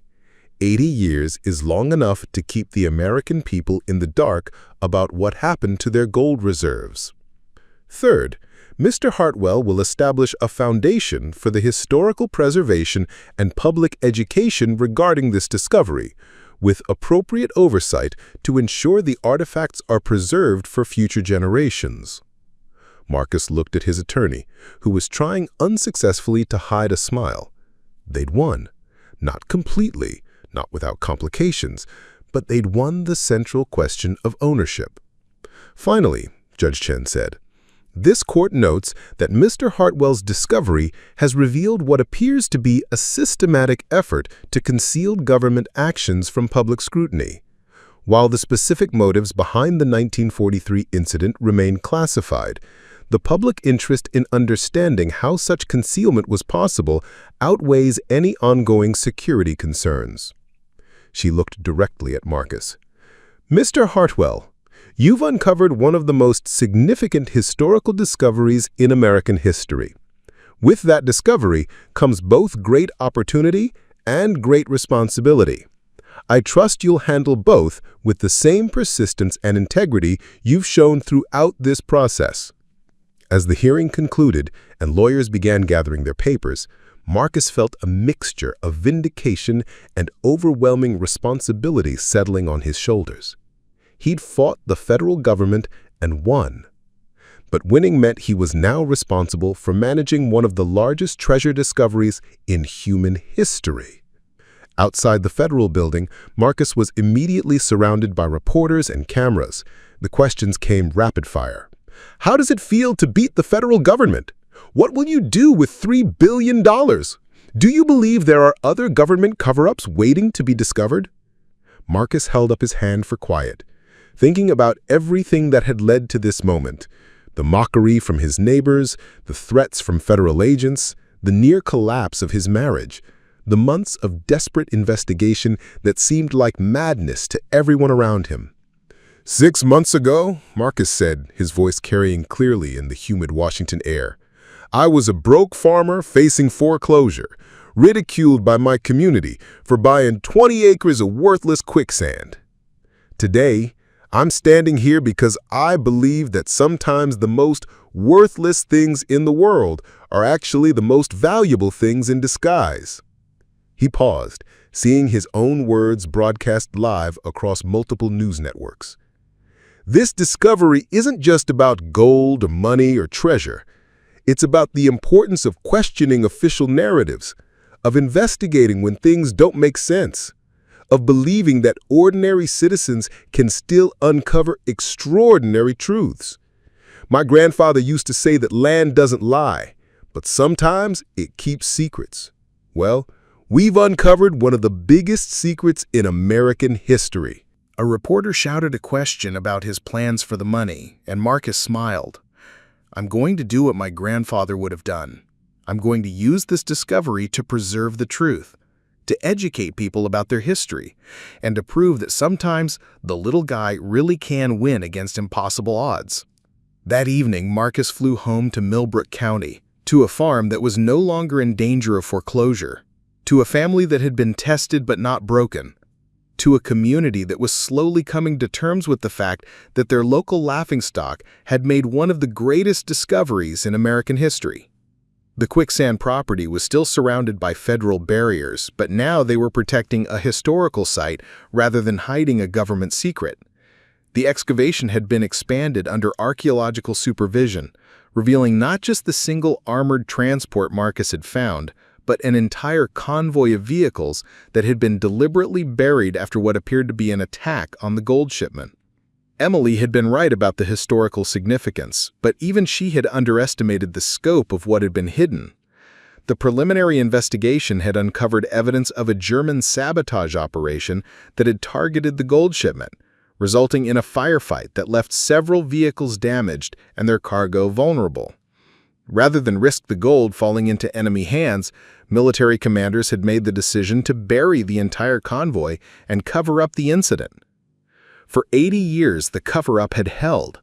The land had been declared environmentally unstable, preventing development or investigation. The families who'd owned the property had been quietly compensated for their losses, though none had ever been told why their land had suddenly become worthless. The truth had been classified, filed away, and forgotten by everyone except the few who'd been tasked with guarding the secret.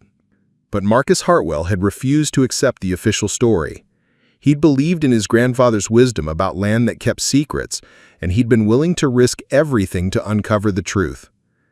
As Marcus drove through Millbrook County that evening, he passed Sal's Diner, where the same crowd that had mocked him 6 months earlier was now competing to tell stories about how they'd always known Marcus was onto something. He passed the feed store where Tommy Brennan was holding court with a group of tourists, explaining his role as Marcus's research assistant in a version of events that bore little resemblance to reality. At the hardware store, Bill Collins had put up a sign, "Home of Marcus Hartwell, Millbrook County's most famous resident." The same man who joked about Marcus digging up treasure with a soup spoon was now selling Hartwell's Gold Rush t-shirts to tourists. Marcus found Carl Henderson waiting for him when he arrived home, sitting on the front porch with a cup of coffee and the patient demeanor of a man who'd been expecting this conversation for months. "Evening, Marcus," Carl said. "Heard you had a good day in Washington." Marcus sat down beside his neighbor, feeling the familiar comfort of his grandfather's rocking chair. "Carl, I need to ask you something, and I need you to tell me the truth." Carl nodded. "I figured this day would come." "Your father knew, didn't he? He knew what was buried out there." Carl was quiet for a long moment, staring out at the fields that had been farmed by the same families for generations. "My daddy was part of the work crew that helped bury those vehicles. Military engineers needed local men who knew the land, who could be trusted to keep their mouths shut." Marcus felt a chill despite the warm evening air. "He never told you directly?" "Didn't need to. A man doesn't forget the night he helped hide the biggest secret in county history. But Daddy understood that some secrets are bigger than the people who keep them. He told me just enough to know that if anyone ever found what was buried out there, they'd need help dealing with powerful people who wouldn't want the truth to come out. Carl pulled a folded paper from his shirt pocket. This is a letter Daddy wrote before he died, with instructions that I should give it to whoever found the gold. Figured that would be treasure hunters or government agents. Never imagined it would be a neighbor. Marcus unfolded the letter, written in the careful script of a man who'd had little formal education but understood the weight of his words. To whoever finds this, my name is Robert Henderson, and I was part of the crew that buried the gold convoy in September 1943. We were told it was a matter of national security, that German agents had tried to steal America's gold reserves, and that hiding the convoy was the only way to protect it. We were sworn to secrecy and told the government would retrieve the gold after the war. That was 80 years ago. If you're reading this, it means the government never came back for their treasure. It means they decided some secrets are more valuable than gold. Do what's right. The American people deserve to know their history, even the parts their government wants to forget. Robert Henderson, 1998. Marcus looked up at Carl, understanding finally why his neighbor had been so willing to share his father's stories, why he'd seemed unsurprised by Marcus's discoveries. Carl, why didn't you ever investigate this yourself? Carl smiled. Marcus, my daddy raised me to be a farmer, not a treasure hunter. I had enough sense to know that digging up government secrets was a job for someone with more courage and less sense than I had. But I also knew that someday someone would ask the right questions and refuse to accept the wrong answers. I just never imagined it would be my neighbor. That night, Marcus sat in his kitchen, surrounded by documents, photographs, and legal papers that represented the most extraordinary reversal of fortune in Millbrook County history. Sarah was upstairs working on college applications with Emily. Full scholarships were no longer a necessity, but Emily had decided she wanted to study archaeology and historical preservation inspired by her father's discovery. Marcus thought about his grandfather, about 3 generations of Hartwells who'd worked this land without ever knowing they were farming above one of the greatest secrets in American history. He thought about the risks he'd taken, the family he'd nearly lost, the community that had mocked him for believing impossible things. But mostly, he thought about the lesson his grandfather had tried to teach him about land that keeps secrets. Sometimes the most important discoveries happen not because we're looking for treasure, but because we're willing to question why something doesn't make sense. Marcus Hartwell had risked everything on the possibility that the land was trying to tell him something. And in the end, the land had revealed not just gold, but truth, the most valuable treasure of all. 5 years later, the Hartwell discovery had become a national historic landmark.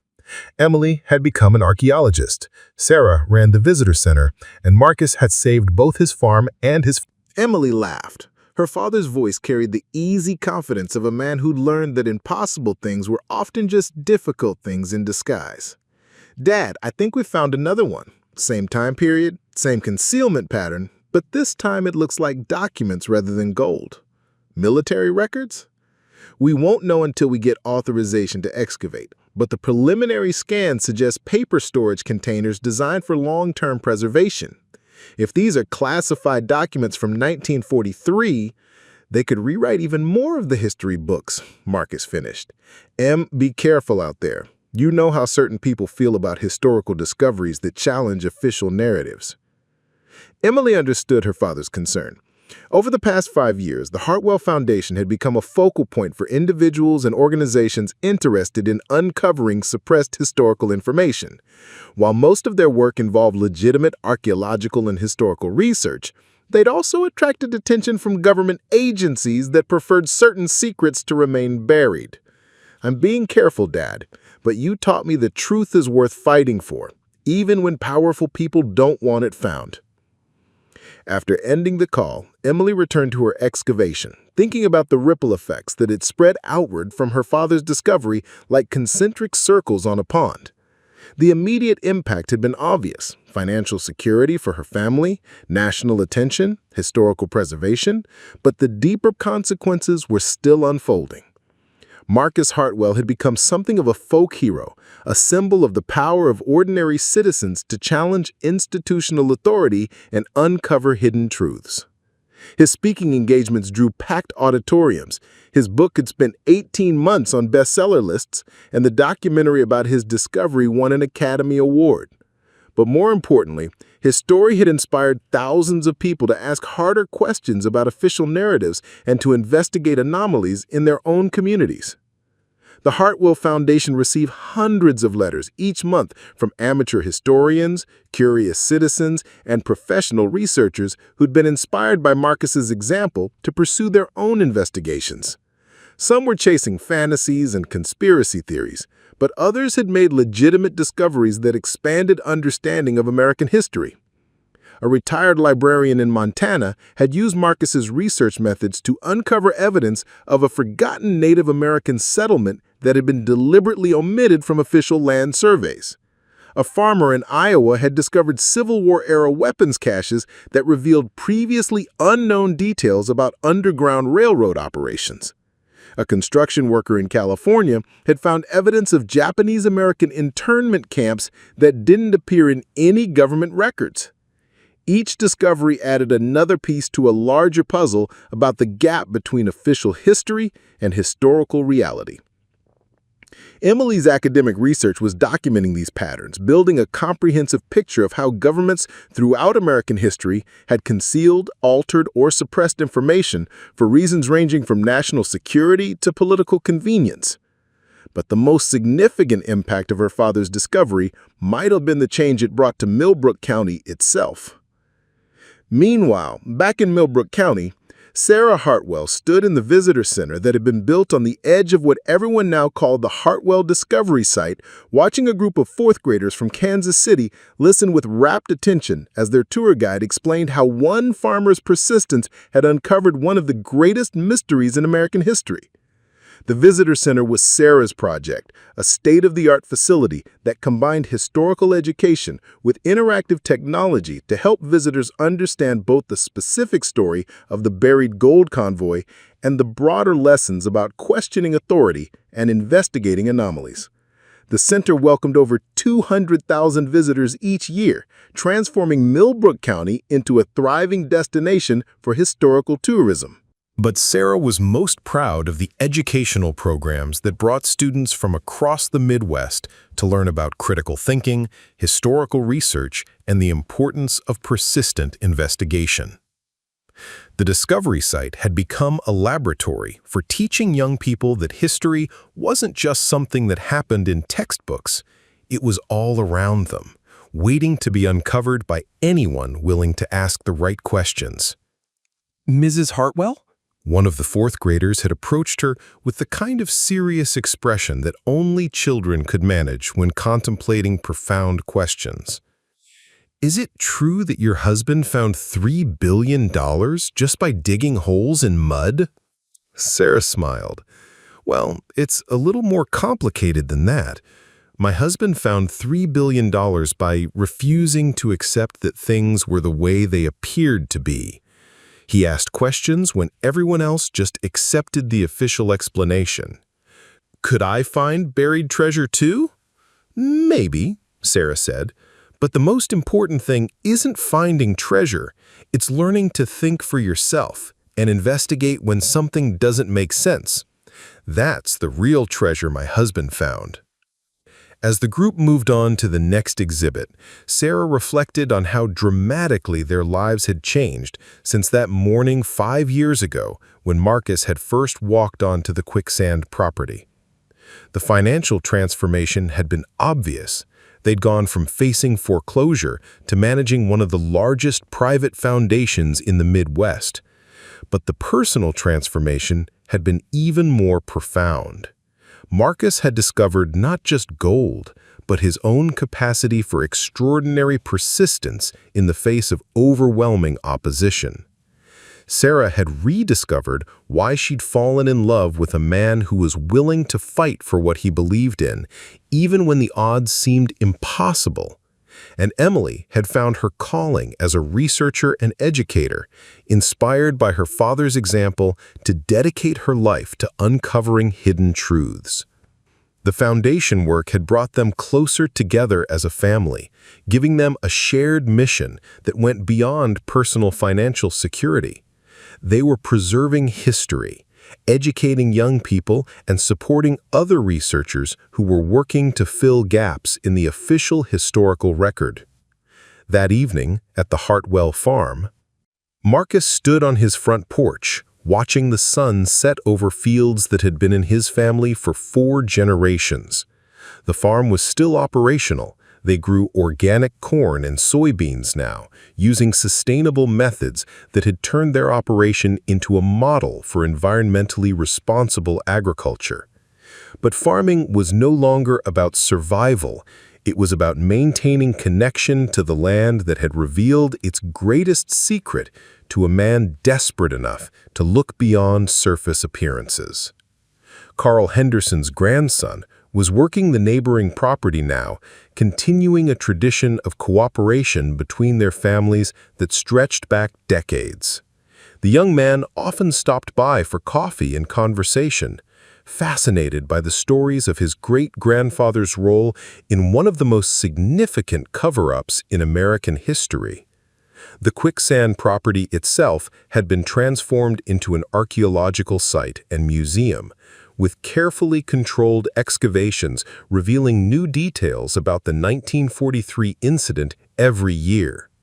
The artificial quicksand had been stabilized and drained, revealing not just the original convoy of armored vehicles, but also the sophisticated engineering that had been used to create the appearance of natural environmental instability. Marcus's phone buzzed with a text from Emily showing a photograph of her latest discovery in Arizona. Another piece of the puzzle, another fragment of hidden history waiting to be revealed. Marcus smiled, thinking about how his daughter had inherited not just his grandfather's curiosity, but also his own stubborn refusal to accept official explanations when evidence suggested a different truth.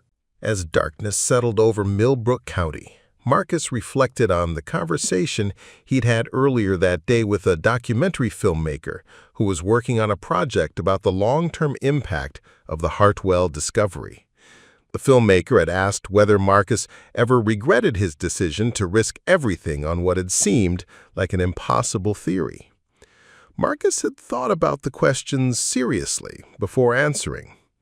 The past 5 years had brought fame, fortune, and purpose, but they'd also brought scrutiny, responsibility, and the constant awareness that powerful forces still preferred certain truths to remain hidden. There had been threats, legal challenges, and attempts to discredit both his discovery and his foundation's work. But standing on his porch that evening, looking out over land that had kept it secret for 80 years before revealing it to a desperate farmer willing to dig deeper than anyone else, Marcus knew he wouldn't change anything about the path that had led him here. His grandfather had been right about land that doesn't lie, but sometimes keeps secrets. Marcus had learned that the most valuable discoveries often come not from looking for treasure, but from refusing to accept that things are the way they appear to be. In his pocket, Marcus carried the same brass compass his grandfather had used to survey this land 78 years ago. The compass still pointed true north, just as it had when Marcus first walked onto the Quicksand property with nothing but hope and desperation driving him forward. Sometimes the most worthless things in the world really are the most valuable things in disguise. Sometimes persistence and truth can overcome even the most powerful forces of concealment and control. And sometimes a broke farmer with more questions than answers can change history by refusing to accept that buried secrets should stay buried forever. Marcus Hartwell had learned that lesson in the most dramatic way possible, and he'd spent the past 5 years teaching it to anyone willing to listen. The broken farmer who'd been mocked for buying quicksand had become a symbol of the power of ordinary citizens to uncover extraordinary truths. But perhaps most importantly, he'd learned that the greatest treasure isn't gold or money or fame, it's the knowledge that truth, however deeply buried, will always find a way to surface when someone is brave enough and persistent enough to keep digging. As Marcus headed inside to join Sarah for dinner, he could see lights beginning to twinkle across Millbrook County, a community that had been transformed by one man's refusal to accept that worthless land couldn't hold priceless secrets. Tomorrow would bring new challenges, new mysteries, and new opportunities to prove that the impossible was often just the improbable, waiting for someone with enough courage to uncover it. The Hartwell discovery had ended one mystery and begun 1,000 others, each one a reminder that history is always deeper and more complex than it appears on the surface. And somewhere in America, other secrets were waiting beneath other patches of seemingly worthless ground, waiting for other desperate dreamers to refuse to accept the official explanation and start digging for the truth. Marcus smiled, thinking about his grandfather's words. "Land don't lie, boy. But sometimes it keeps secrets." The secret was out now, but the lesson would last forever. If Marcus Hartwell's incredible journey from broke farmer to American hero has inspired you, please give this video a thumbs up, share it with friends who love real-life treasure stories, and subscribe for more amazing tales of hidden history waiting to be discovered.